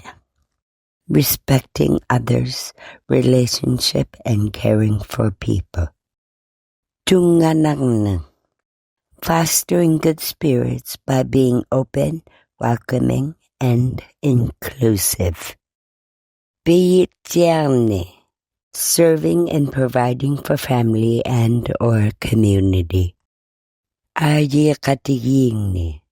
Decision-making through discussion and consensus. Piligmaksangna. Development of skills, observation, mentoring, practice, and effort. Ikayuktune. Piliriyareakalerni. Working together for the common cause. Kanuktune. Being innovative and resourceful. Avatini kamatseangne. Respect and care for the land, animals, and the environment. Trauma-informed counseling also involves educating clients on what trauma is, what the impacts of trauma are, and certain things a person can acknowledge as a trauma response. Trauma-informed counseling also includes understanding a client's situation as they tell it, not assuming that because a client has went through a traumatic experience that X, Y, and Z will be the outcome, because everyone's experience is quite different. Trauma-informed counseling also includes understanding what a client's strengths are, who their support system is, and what their individual needs are. When we talk about a strength-based, it's about practicing things like gratitude. It's about really focusing on the good to call more good in. And so what does that look like when somebody hits rock bottom? Well, it looks like empathy. It looks like being aware that nobody woke up when they were 16 and said, you know what, I want to be a crackhead and live on the streets. That's not anybody's life goal. Something happened there. And that we have a responsibility to those in our communities and our nations to help everybody flourish. And so what are their skills? What are their strengths? What are those things that make their heart happy? When do they feel like they are their strongest? What are they missing? Are they missing, when we talk about the whole person, is there something that they're missing that makes them resort to the things that have brought them to that place that is so low? And how can we as a community lift them up? And we're not great at it at all the times. You know, I've gone to treatment and I've been met at the airport with a 15-pack. We're not always good at doing that, but we're trying really hard to get back to that. If you're watching this as a group, you can pause here to talk to each other about what you think your own strengths are, the strengths of others in the room if you know them, and the strengths you have seen in survivors. Survivors are coming into the shelter with different skills. In many cases, the survivor has not had the opportunity to learn some of the skills they'll need to live independently. The shelter can help with learning these skills. So certainly with our second stage residents, we're doing a lot of crafts and bringing people in. So helping women with everything from knowing the Landlord-Tenant Act and what your responsibilities are, to bringing somebody in to do women's income tax, to women in the law and navigating family law. So a whole array of different topics. And we get those requests and ideas from the women because we meet with them on a regular basis. Safety planning with survivors and kids is a good way to point out their strengths and build their skills. You can ask the survivor or children what they do when violence is occurring or they think it will occur. They likely have many ways of protecting themselves which they may not recognize as strengths. Most shelters have safety planning questions they review with survivors. So a safety plan is a plan that we'll put together with clients if they are fleeing family violence. We ask them what they've already done because they're their own knowledge keepers. They usually will tell us, I left a bag somewhere, or with a friend. I left some clothes with a friend. I left some keys with a friend, or money, or something like that, or with a neighbor. So they usually tell me a lot of what their little tips and tricks, what they do. And we kind of build on that. So we'll add on to what, we'll give them phone numbers, RCMP, crisis line for the shelter, a social worker, different types of things we'll build on that. And usually their safety plan is quite extensive and it has lots of ideas, and sometimes the new ideas work, sometimes they don't. So it's always good to go over it every time they've come into the shelter or if it's their first time. Technology and media safety are also important. Many survivors continue to be harassed or violated through the internet and devices. Women's Shelters Canada's Tech Safety website goes through all the different kinds of tech-facilitated abuse and how people can protect themselves from it. Mental health services are hard to access in the North. Even when someone does see a counselor, that person may not have any cultural understanding. They may leave the North and the survivor may have to reestablish trust with someone else.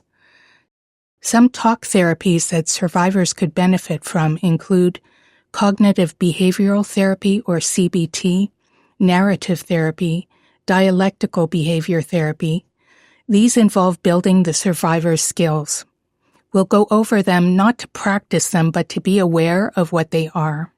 Cognitive behavioral therapy, or CBT, is a talk therapy that challenges negative patterns of thinking that can lead to people feeling trapped, anxious, or depressed.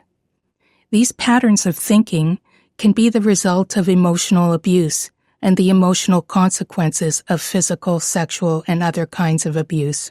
They're called cognitive distortions. Here are some examples.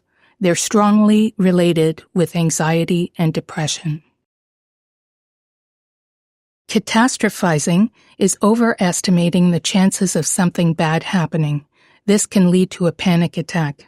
An example is someone saying, "If I leave the abusive relationship, my life will be over. I won't be able to manage on my own." None of these thoughts are true. Mind reading or jumping to conclusions is making assumptions about what others are thinking and feeling. For example, the shelter worker had so much to do she couldn't help me. She must think I'm not worth helping. Personalization is blaming yourself for all bad events, thinking everything is your fault. For example, I made him angry. I deserved the abuse. Overgeneralization is thinking that because one event or a few events have happened, they'll keep happening. Examples include, I keep getting into abusive relationships. I'll always get into abusive relationships. I was fired from a job. I'll always be fired from any job. Disqualifying the positive is looking at only the negative aspects of yourself or a situation and coming up with reasons that the positives don't count. For example, Yes, I left an abusive situation. There's nothing brave about that. Anyone would have done it. There are many other cognitive distortions. A list of them with examples for shelters was developed as part of this training. You can pause the video here to talk or think about what cognitive distortions you have seen in your own life and work. What other examples can you think of? It may be helpful to have a poster up at the shelter about cognitive distortions. The first step is to be aware of when you experience a distortion. Survivors can benefit when a counselor helps them name the distortion they may be experiencing. You can let survivors know that these distortions are very common in people who've experienced anxiety, depression, trauma, and abuse. You can help the person examine the actual evidence, which rarely supports the distortion. You can help the person learn self-compassion. Every time the person makes a terrible judgment of themselves, they can learn to stop and reframe how they speak to themselves. They can learn to avoid labels such as loser and hopeless. Self-compassion is not the same as self-pity. Self-pity usually involves blaming everyone and everything without looking at what you could do to make changes. Self-compassion is treating yourself the way you would treat a good friend, in an encouraging way. It supports you in making changes. There are some apps like MindShift that are based on cognitive behavioral therapy. Mental health apps can be useful, but not all are trauma-informed. Some survivors don't have reliable access to a device or internet. Privacy of their information may be an issue if they have to share a device or if the abuser gets hold of their device. There is an adapted cognitive behavioral therapy model for IPV survivors, which also involves recognizing the trauma and effects of trauma on the body, mind, and relationships, setting goals that the survivor wants to work on, and focusing on learning the skills necessary to make those goals happen. This often means learning how to manage our emotions, including how to express negative emotions constructively, practice good interpersonal skills, and how to be assertive rather than aggressive. It may also include learning and practicing positive parenting skills. Even if the survivor is not able to reach their goals right away, their lives may at least improve, and they have a basis of knowledge and practice if they ever want to come back and try again. Dialectical behavior therapy is about helping survivors manage intense emotions so that they can cope with them in healthy ways, rather than avoid or suppress them in unhealthy ways. Emotional regulation is an excellent skill to learn. It's about recognizing and influencing your own emotions. Emotions are not bad or good, they're giving us information. We often feel like our emotions are wrong or we shouldn't be feeling a certain way. We learn this from others, the people we love most or the people around us. This can result in suppressing emotions, which can then boil over and explode, causing physical health problems and lead to unhealthy ways of coping. We can practice recognizing our emotions without pushing them down by looking at our own emotions as if someone else is experiencing them. Clients and their children may not have the words to express what they feel. Their feelings may have been dismissed in the past, or they may never have been able to talk about them. The counseling palette recommends these steps to deal with feelings. Recognize you're having an emotion. Stay with it for a bit without trying to change it, a minute or so. Name the emotion if you can, using the emotions wheel for help. Recognize your physical sensations, such as shakiness, tension, relaxed. Write it out if possible, or use a healthy coping skill if needed. Keep in mind that sometimes one feeling can be masking another. For example, someone might feel anxious on the surface because deep down their feelings are really hurt. Or someone might be expressing anger when really they're feeling deep disappointment. One uncomfortable feeling can become a defense mechanism against another that's even more painful. Emotional contagion means that people often start feeling the way others around them feel. When other people are laughing, it's hard not to laugh. When other people are sad, it's hard not to become sad. Survivors and children are often dealing with many hard and complex emotions. One way to build skills is to put up posters at the shelter, such as the emotion wheel we just saw, or this one on dealing with emotional abuse. They're both available on the internet. Childhood 101 and other organizations offer tools that can be used to help children manage their emotions. These downloadable posters can also be good for adults. Childhood 101 has other play and learn items for children of all ages, including posters, how to draw your emotions, and coloring books. We're only going to talk briefly about supporting children in shelters because this is a huge topic. There is in-depth training available for this through the PEACE program by the BC Society of Transition Houses. The PEACE program toolkit suggests games and activities that can be used with children to win their trust and make it safe for them to open up. The PEACE training is essentially about how to support transition house workers with what they're experiencing. But we also, of course, talk about tools and activities and things that really work to help children be able to talk about or feel seen with what's happened to them. So I use a puppet in my work often with kids even as old as 12 and 13. And we have a video that transition house workers have available to them to talk about how we use this tool. So I will, when I meet a new child, particularly a young child, I will bring in this puppet I call Rainbow. And I might say, hey, there's someone new here for us to meet. Or you're feeling a bit shy? Yeah, I feel shy too when I meet someone new. So it's a way to help kids acknowledge how they feel. Yeah, it's uncomfortable coming to a house that you don't know, isn't it? Yeah, I'm sitting with someone so lovely. Would you like to just turn and take a look at them? Is it okay if I touch you? So we can talk about safe touch, asking permission if it's okay. Does that feel better if I pet you? Okay, I know you're a little bit shy. Let's just turn slowly and take a look. And there might be a child here with a mother maybe. I might say, hi, Rainbow, what do you think? Oh, yeah, they look friendly, don't they? They do. Oh, you want me to ask them about how they stay safe when someone in their home is acting in unsafe ways? Okay, I can ask them that. So, you know, I have a dialogue with the puppet, and we can talk about things to do to stay safe, about how it's not your fault, and that Rainbow really wants you to know that it's not your fault. And we can try to say it together, 1, 2, 3, it's not my fault. And kids love that. This is a lovely tool if anyone in a shelter are doing presentations for kids in classrooms. So kids will talk to this being over this face lots of times. And the other thing that puppet work can really help with is supporting a mom and child to play together.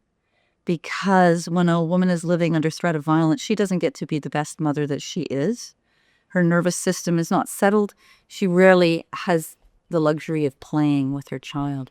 So having some toys and games that moms and children can do together. A very wise woman once told me that when we're working with a family, we're not working with the child and we're not working with the mother, we're working with their relationship because that's been impacted by the violence. So in bringing them together, we're healing the relationship. If you don't feel comfortable talking through a puppet or stuffy and the child doesn't want to answer questions, you can try drawing or using a worry monster. You can ask the child to tell the worry monster what they're worried about because the worry monster likes to eat worries. Be creative. A trauma and violence-informed approach to children sees their behavior as influenced by the trauma they have experienced. So, for example, if a child wants you to leave them alone, they're not necessarily being rude. They may be afraid, overwhelmed, or have not yet learned to trust you. The impact of domestic violence on children is definitely, you see a lot of emotional, the children are very emotional when they come to the shelter. Sometimes they're confused as to what's going to happen next. They want to go home. We see emotions like anger, they're crying, they want to go home. So we just try as hard as we could to make them comfortable with mom and try and get them to see that it's a good thing that they left home and they're not in that situation anymore. Often, if they're older, we can get them into counseling as well for trauma and stuff like that. So working with children, we will offer bonding time with mom and the children. So we have movie passes and the mom can take the kids to the movies, have popcorn, enjoy time together. And also we give them swimming passes so they can go to the rec center and go swimming. And the staff in the shelter, we will child mind. If the mom has appointments and stuff like that at community counseling or a doctor's appointment or anything like that, we'll child mind while the mom is away. And it's a lot of the fun time when the staff get to hang out with the kids or the babies even, playing with toys, doing activities, crafts, stuff like that. I find just spending time with them and letting them know that they can trust us, that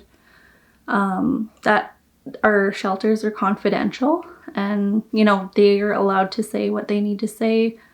It's okay to open up. And a lot of the times children will open up when they're playing. They're just simply playing and the toys are, interacting or stuff like that. And the kids just open up. Sometimes they just need an ear to listen, somebody to listen to them.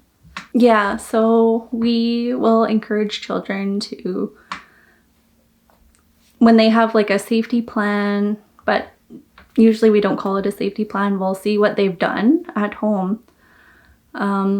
If there's a disturbance or something going on at home, the kids tell us, oh, we hid in the closet, and we'll ask them, well, what about the closet that made it a safe place?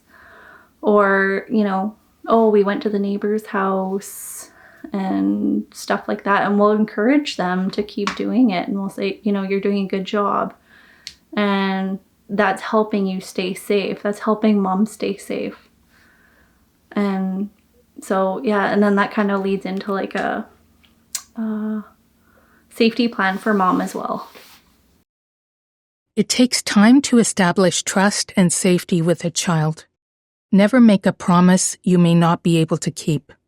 There are good tips in the fact sheet called Trauma and Violence Informed Approaches, Supporting Children Exposed to Intimate Partner Violence from the Center for Research and Education on Violence Against Women and Children. Shelters can play a role in noticing and reinforcing healthy parenting skills and building parenting skills. Kids from an abusive home are traumatized whether they show it or not and can act out. Inunguinik is a parenting program developed by the YWCA Health Research Center in Nunavut. It builds on Inuit pathways to wellness, Inuit societal values, and the importance of family connections and rearing children through a strengths-based and holistic approach. The program addresses the root causes of family violence, including intergenerational trauma. You may have local parenting programs you can partner with. You can also hold parenting workshops or informal talks with survivors about parenting strategies. Workshops and informal talks should be culturally sensitive. They could focus on what Children's Services expects or on the effects of different types of parenting styles on child development.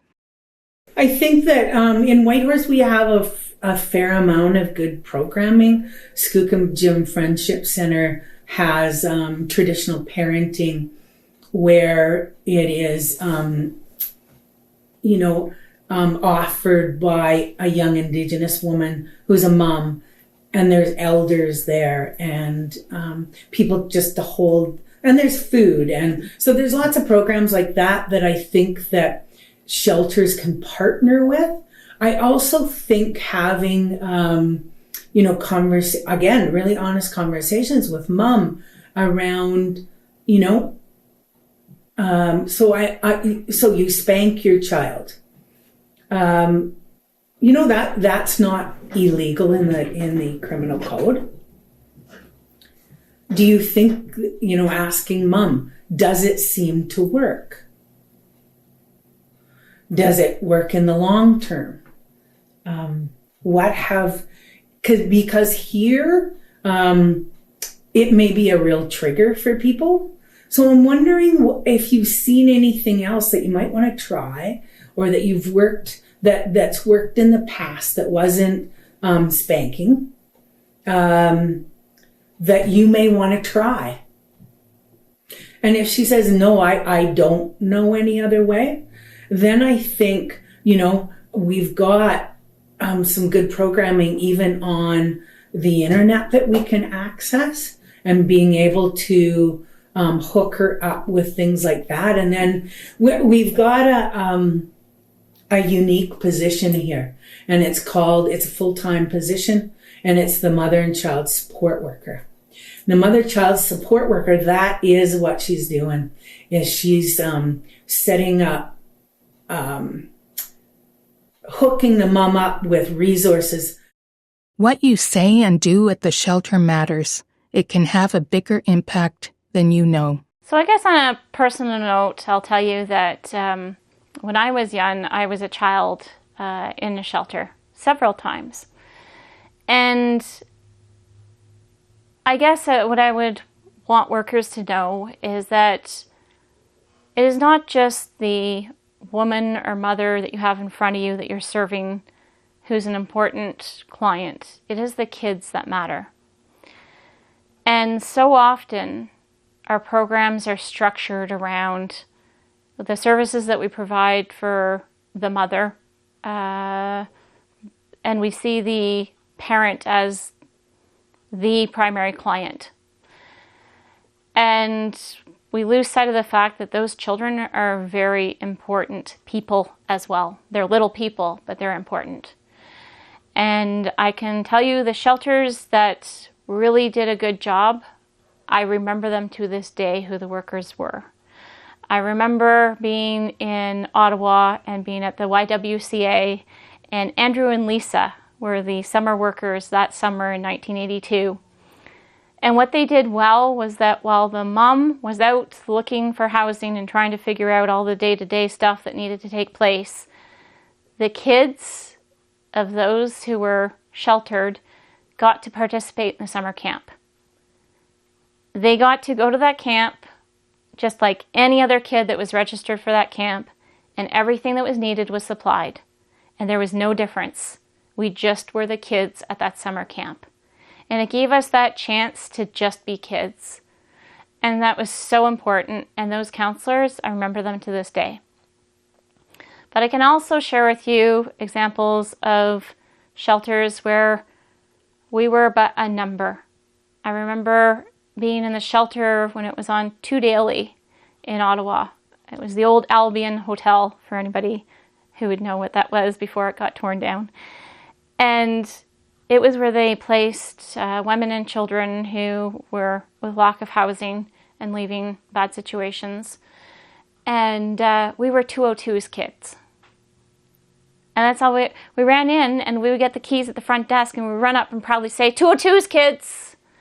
Like, our mom wasn't even called by her name. She was 202, and we were 202's kids. That is not a good way to service anybody, ever. But it sticks in my mind. I still remember I was 202's kids. I don't think that would please our mom to this day. And so, you know, kids are super important, and there needs to be stuff for children specifically so that kids get to be kids. They've suffered through enough. They don't need to watch their mom struggle to figure out how they're going to get a bed. They don't need to be asking their mom to please go back to the shelter so we can sleep in a bed tonight because I don't want to sleep on the floor another night. There's something so wrong with that I just can't even. It makes me sick. So I guess those are my messages about the power of shelter and shelter workers and how that has a long-standing impact on a person's life.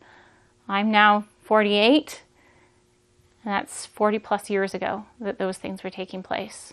In the trauma video, we talked about the many ways trauma can manifest itself in survivors. These include post-traumatic stress disorder or PTSD, traumatic brain injury or TBI, panic attacks, depression, aggression, substance use, self-harm, or suicidal ideas.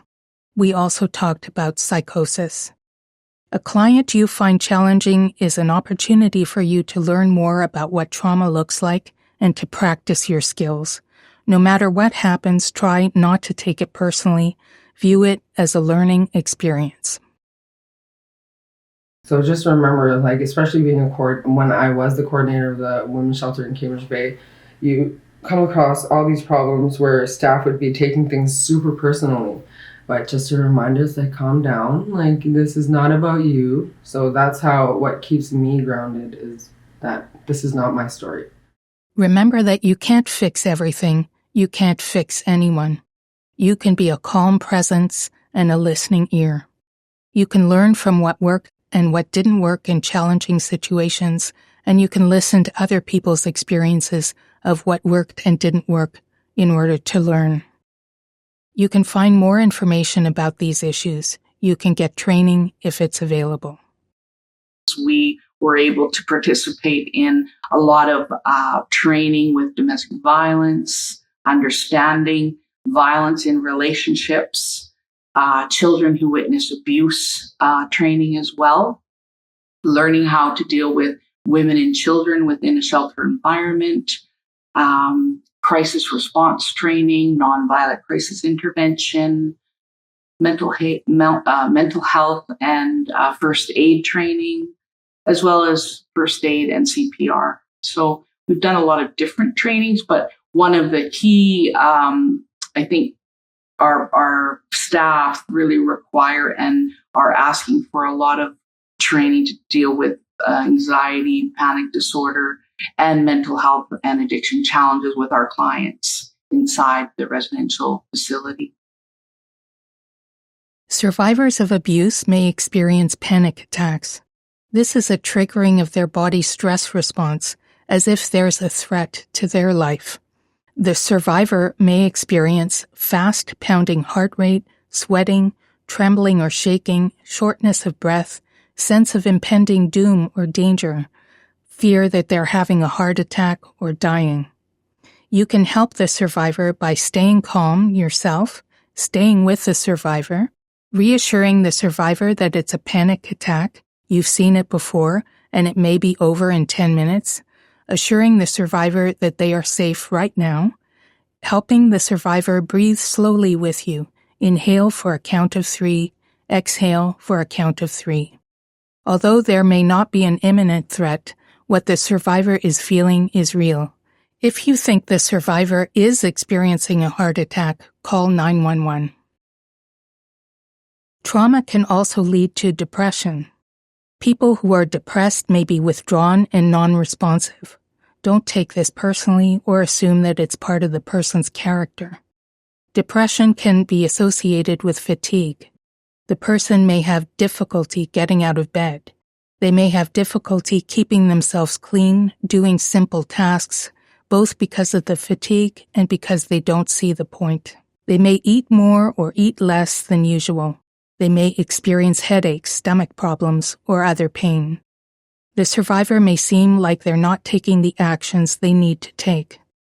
Don't assume the survivor is lazy or irresponsible. Depression is actually very painful, and no one enjoys being in that state. The following is not helpful. Snap out of it. You're such a drama queen. What's more helpful is to recognize their feelings, offer to listen, offer to connect with services, help with tasks, be alert to self-harm or suicidal ideas, learn more about depression and how to help. Use words such as, I can see that you're feeling down.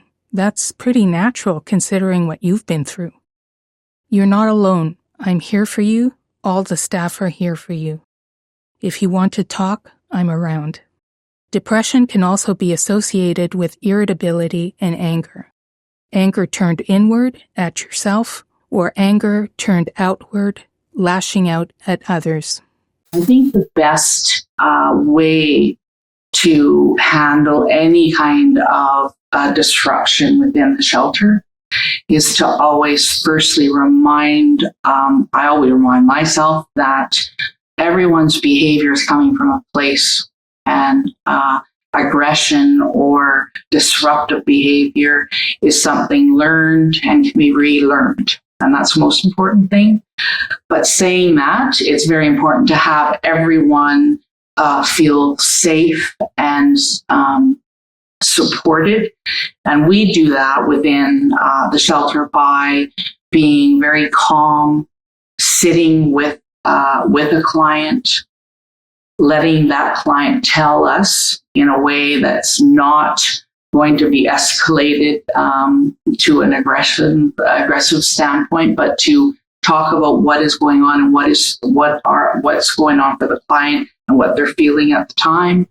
And that way, there is the story told. However, it's also the crisis support worker's position to ensure that an expectation of behavior is set out, and that is to be done very clearly and communicate that with the ability to have confidence in what you're saying to the client. So I think that those two things together will allow for any kind of disruptive behavior to be minimized. And I have seen many times that our staff are exceedingly great at being empathetic. And so being empathetic is probably key too, to just dissolve and to bring a person that's upset to a place where they can listen. Trauma can lead to hypervigilance, always on the lookout for threats. This can lead to drama among clients or between a survivor and staff, where comments or actions are interpreted as threatening. The person may respond with aggression. Staff may be the target of verbal abuse from clients because the client has a lot of bottled up anger and is finally safe enough to let some of it go. The BC Transition House Society Peace Program Roadmap says that resistance from survivors can be a sign of wellness, and it's one of the natural responses to violence. The survivor, whether adult or child, would not be acting this way without that history of violence. Some women get triggered by other residents. They get triggered by other employees. And, once their trauma is activated, and if they're hypervigilant, some women go to fight, some women go to flee. We have had women run, and all sorts of things, ways that women cope. Some have had to fight all their lives. Some have had to deal with aggression throughout their entire childhood and their adulthood. And depending on their circumstances, it could have just been a lifelong of just survive, and they learn to fight. We're going to talk about some de-escalation techniques that can help calm down a situation in which someone is being aggressive. However, if you're being physically attacked, you can seek a safe space and call 911. If you or someone else is being threatened, you can say, "I understand how you feel, and I would like to talk with you about it. But first, we need to feel safe, that you will not physically hurt us. Can you promise that?" People often make you feel the way they feel. You may feel angry or confused or upset because that's how the survivor feels. Try to remain open, calm, and reassuring. The survivor may catch this from you. Even though it may seem like the survivor is angry at you, the anger stems from many things that have nothing to do with you. It's not about you. Use your active listening skills. Show that you're listening, paying attention, and understanding what the person is saying and why they are upset. Use the person's name. Remind the person of your name if you think the person may not know or remember. Restate what they have said to make sure you understood and to let them know you're listening carefully. For example, If the survivor says, "I'm not allowed to do anything here," you can say, "I understand that you're feeling frustrated about the rules." If the survivor says, "She called me, whatever it is," you can say, "You feel insulted." You don't have to argue about the facts if you see the situation a different way. While the person's fight or flight response is activated, they may not be able to reason. The goal is to help them get to a calmer state. Then you can talk about what actually happened. Use positive and non-directive language wherever possible. Instead of saying, "I can't do whatever it is that they're asking," you could say, "What I can do is." Instead of saying, "You have to," you could say, "Would you mind?" Instead of saying, "That's not my fault," you could say, "I'm sorry that this has been such a problem. Let's see what we can do." To build trust, be honest and transparent. Explore what happens next and how the situation can be resolved. Ask them what they would like to see happen. Ask for help from a colleague or manager if necessary. If you told the survivor you would do something, do it and let them know. Thank the survivor for bringing the issue to your attention. Afterward, debrief with your colleagues, manager, a counselor, or clinical supervisor. Aggressive situations can trigger your own fight, flight, freeze, or fawn response. You don't have to handle these feelings on your own. Be honest if you think you could have handled things better. Ask for advice. We had a client in the past that had come, and she was there. She was looking for housing. So the staff work with them with housing, all kinds of application, every application for housing within Yellowknife. And they work with them with income support, with everything. And we had a client that was she would get aggressive, like not like verbally aggressive, where she would yell, "You're picking on me," because we would ask her a question. Didn't matter what you asked, unfortunately. She would say, "You're picking on me." She would even whiz by my door. My office is right in his shelter and you walk past my door. And so she would whiz on by, and out the door, because it was like she knew I wanted to talk to her about a couple of things. And she would yell at the staff when I wasn't there. Like she would scream at the staff. And so when I would come in the next door or the next morning, like they would say, we tried to talk calmly and so then they would just leave her be. But then it was getting to be too much because she was trying to control everything in the kitchen with other clients and everything. So I had to have a chat with her regarding that. And she would say, "No, I didn't yell at nobody." And so I did have to have a firm talk with her, and remind her of what the shelter was for, whether it's staff or clients, verbal abuse within the shelter, is not something that anyone should be able to do. Everyone here is due to safety. So the house needs to be safe, the staff need to feel safe, the clients need to be safe. So she did calm down after a while. But I talk to them usually a couple of times. I just don't say, "Okay, this is it and you're out the door." Anger channeling exercises can be done with individuals and groups at the shelter, with adults and with children. Anger is not wrong. Every emotion is telling us something. It's what we do with our anger that can make a situation better or worse. The way anger is expressed can be influenced by how your parents showed anger, how the people around you show anger, or your own feelings about your life. Anger is natural, but hitting people or saying things you can't take back is harmful. You can learn healthy ways to express and honor your anger. Can you feel where the anger is in your body? Do you feel it in your stomach? Is your heart pounding? Is your face hot? If you express anger in a way that's not good for you or other people, like hitting or saying things you'll regret later, what will you do instead? You can use I statements like, "I'm very angry right now. I would like to go somewhere and calm down before I talk with you." Instead of, "You always do that." Say, "It upsets me when you do that." Instead of insulting people, you can say, "This feels very unfair to me." People can practice this with role plays so that it comes more naturally to them when they're actually angry. You can let the anger out physically. You can walk, run, dance, jump, or even just push against a sturdy wall, placing your hands on the wall, your feet a few feet away so your body is at an angle. Feel your own strength as you push. Notice the sensations in your body. You can also let anger out through drawing, painting, or journaling. It's helpful to talk about your feelings to someone who wants to listen. You can also pretend to talk to the person you're angry at if it's not safe to express yourself with that person or you fear losing control with that person. Taking positive action, using anger as a motivation to do good for yourself or others is a good way to deal with anger. I've learned good boundaries over the years. So we work with women who can get really angry and really loud.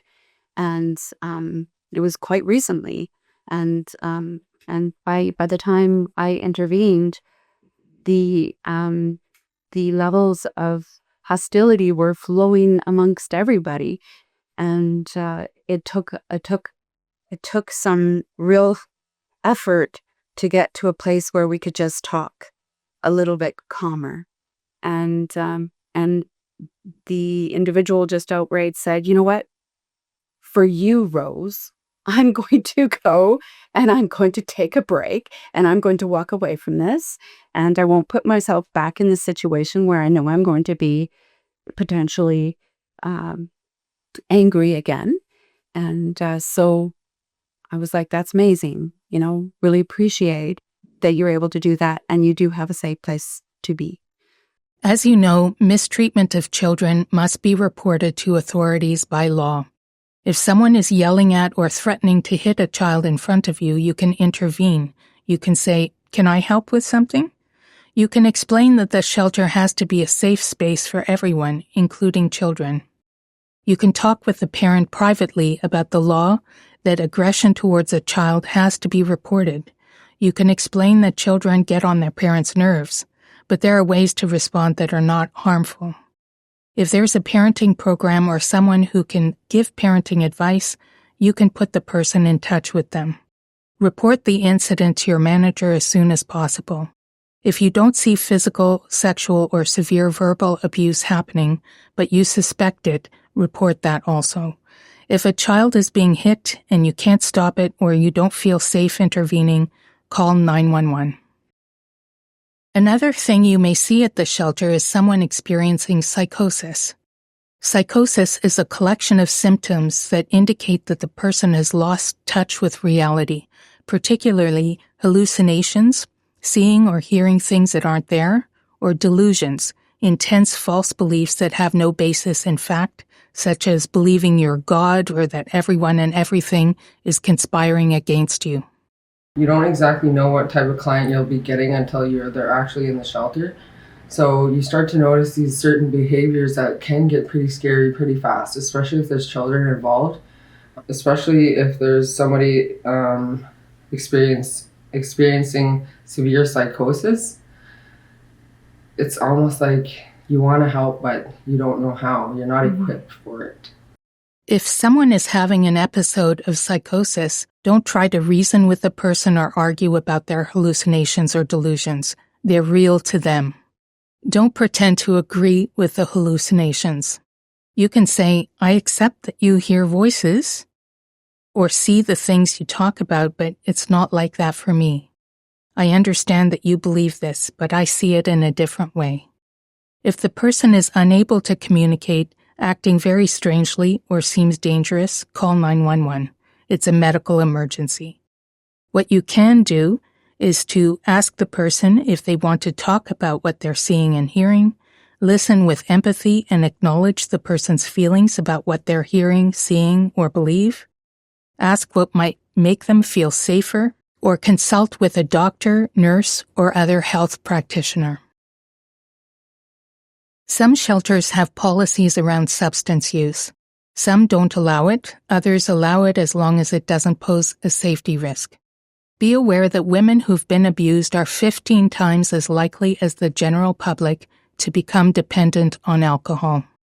Alcohol and other substances can be used as coping mechanisms for violence and trauma. It's difficult for survivors to just stop unless they have other healthier coping mechanisms that work for them and that they can rely on.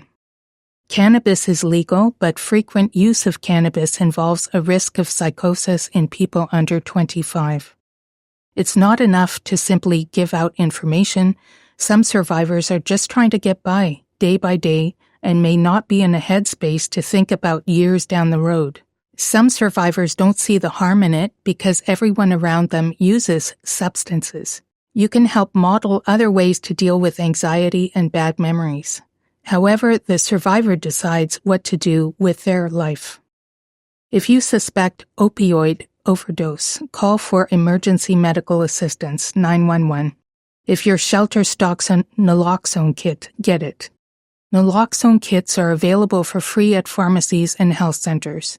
It's a good idea for shelters to run drills for staff about what to do in the case of a suspected opioid overdose. Naloxone is not effective for alcohol or other drugs, but many street drugs are laced with opioids. Self-harm is when someone purposely injures themselves. It's another coping strategy some people use to manage their deep emotional or physical pain. It can involve someone cutting, punching, or burning themselves, among other actions. Unlike the emotional or mental pain they feel, the person might feel like at least they have control over the self-harm and are in charge of that choice. It can also be a distraction from the deeper pain. Sometimes, if the survivor is numb, self-harm can be a way to feel something. You can ask the survivor if they feel that the self-harm helps. Ask if the survivor is open to learning other ways to manage difficult emotions and memories without self-harm. The therapies discussed earlier in the video are also good for identifying the reasons underlying the self-harm. Offer to connect the survivor to services or helplines. Violence and abuse are risk factors for suicide. Survivors may be feeling overwhelming pain and hopelessness. It's a good idea for all shelter workers to get training on helping someone with suicidal thoughts, such as applied suicide intervention skills training or ASSIST. It's okay to talk about suicide. You'll not be giving people ideas they don't already have. In fact, by talking about it, you're telling the person that you're willing to listen. The Dawson City Women's Shelter has made charts to help staff know what to say and do if they think someone may kill themselves. They're happy to share this with other shelters, or you can make your own using the words you want.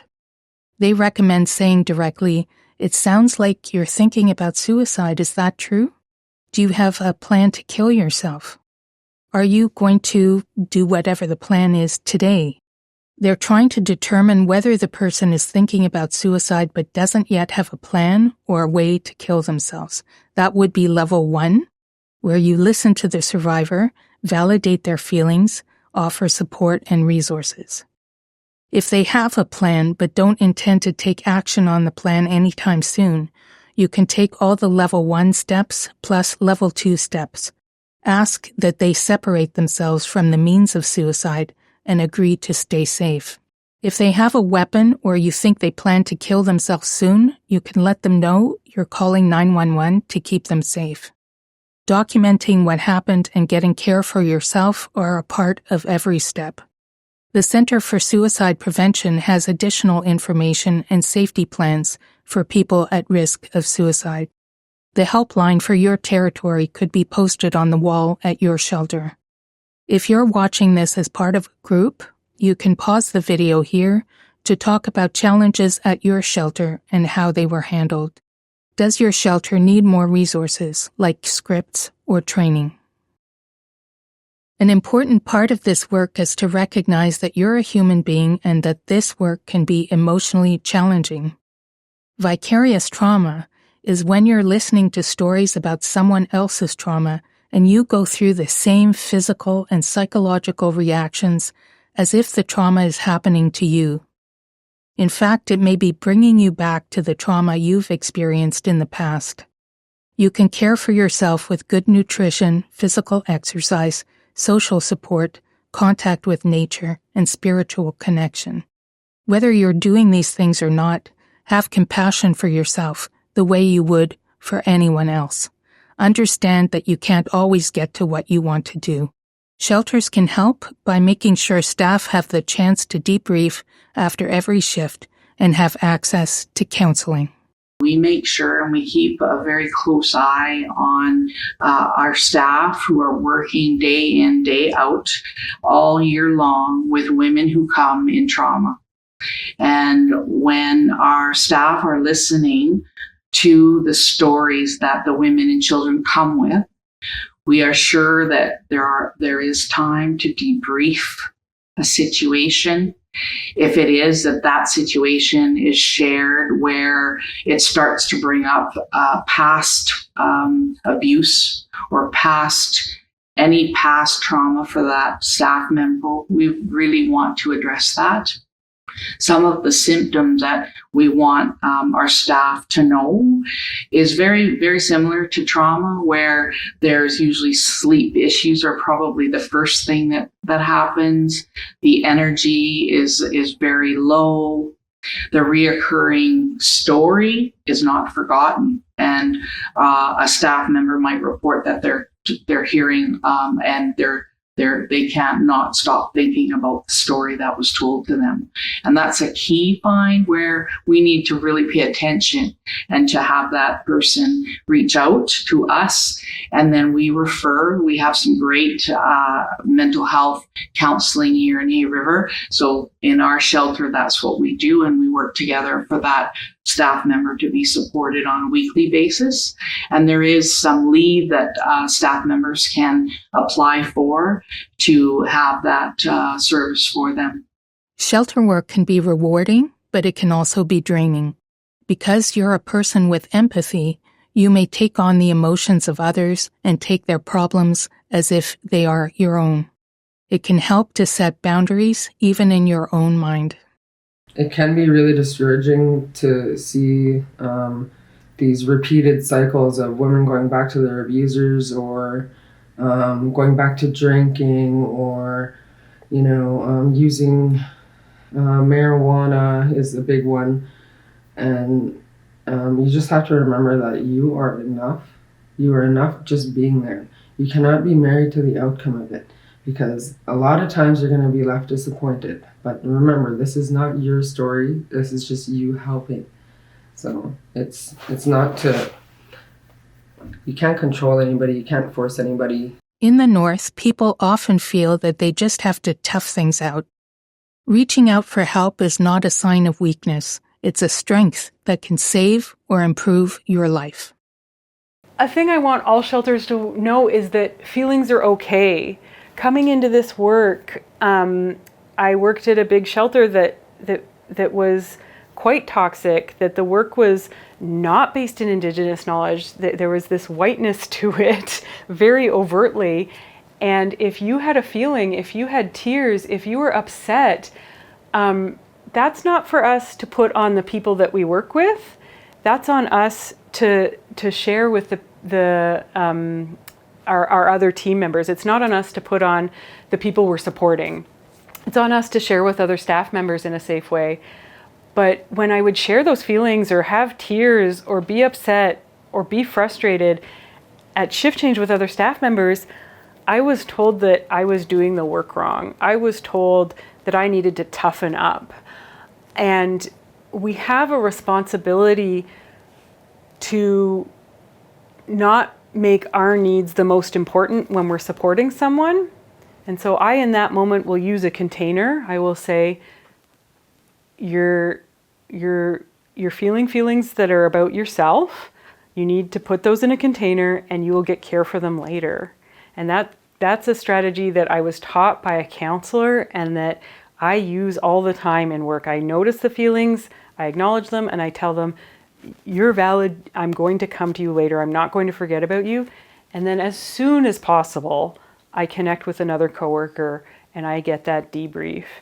And absolutely, I hope that every worker has somebody say, that story you heard is upsetting, that is enraging, absolutely cry, absolutely, let's tear some paper about this. Absolutely, let's shout if possible. If it's safe in your shelter, let's shout, let's scream about this. Let's shovel some snow about this. And to be, every worker deserves somebody to say, wow, you did the best you possibly could. That was a really hard support, and what you're feeling is valid. We deserve that after we support someone. And so I want every worker to know that when oppression is present, all of our reactions are normal. Like that it's normal to have big feelings about this work, where we're seeing sometimes the most violent parts of our community, and your feelings are valid and normal, and that makes you a good worker. That we are kind and empathetic and have feelings. Again, the boundary is that our feelings don't take priority because of the power imbalance, but that we deserve care for those after that support is done. Yeah, that you are a good worker having feelings. That's what makes you a good worker. In the trauma video, we also talked about vicarious resilience, that you can learn a lot from other survivors from the way they deal with things. Survivors are stronger than they think. The strength that women bring as a collective is just, it's actually something that I wish all women knew, because I have seen and experienced clients coming to our shelter and bringing incredible resilience and strength with them first.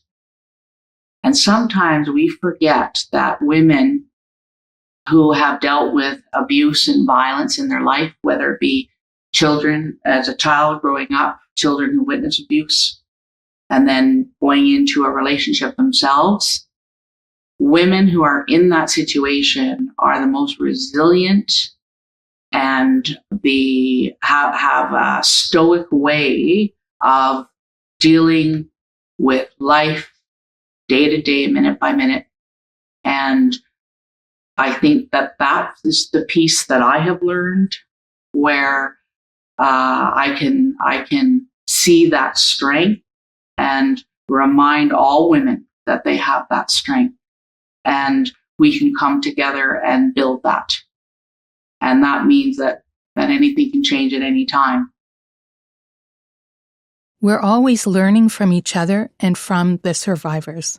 You and your shelter can participate in networks of shelters from your territory and across the 3 territories to share experiences, strategies, problems, and information. You're not alone. It's hard work, but it can be rewarding work. I think for me, the most rewarding thing is just being able to help women that are coming through the doors, that are seeking help. Many of the clients that I supported during my time at the shelter are fleeing really serious domestic violence situations. They're coming in with their kids. So it was an opportunity for me to be able to make a difference in that sense and be able to help them with the skills and ability that I have.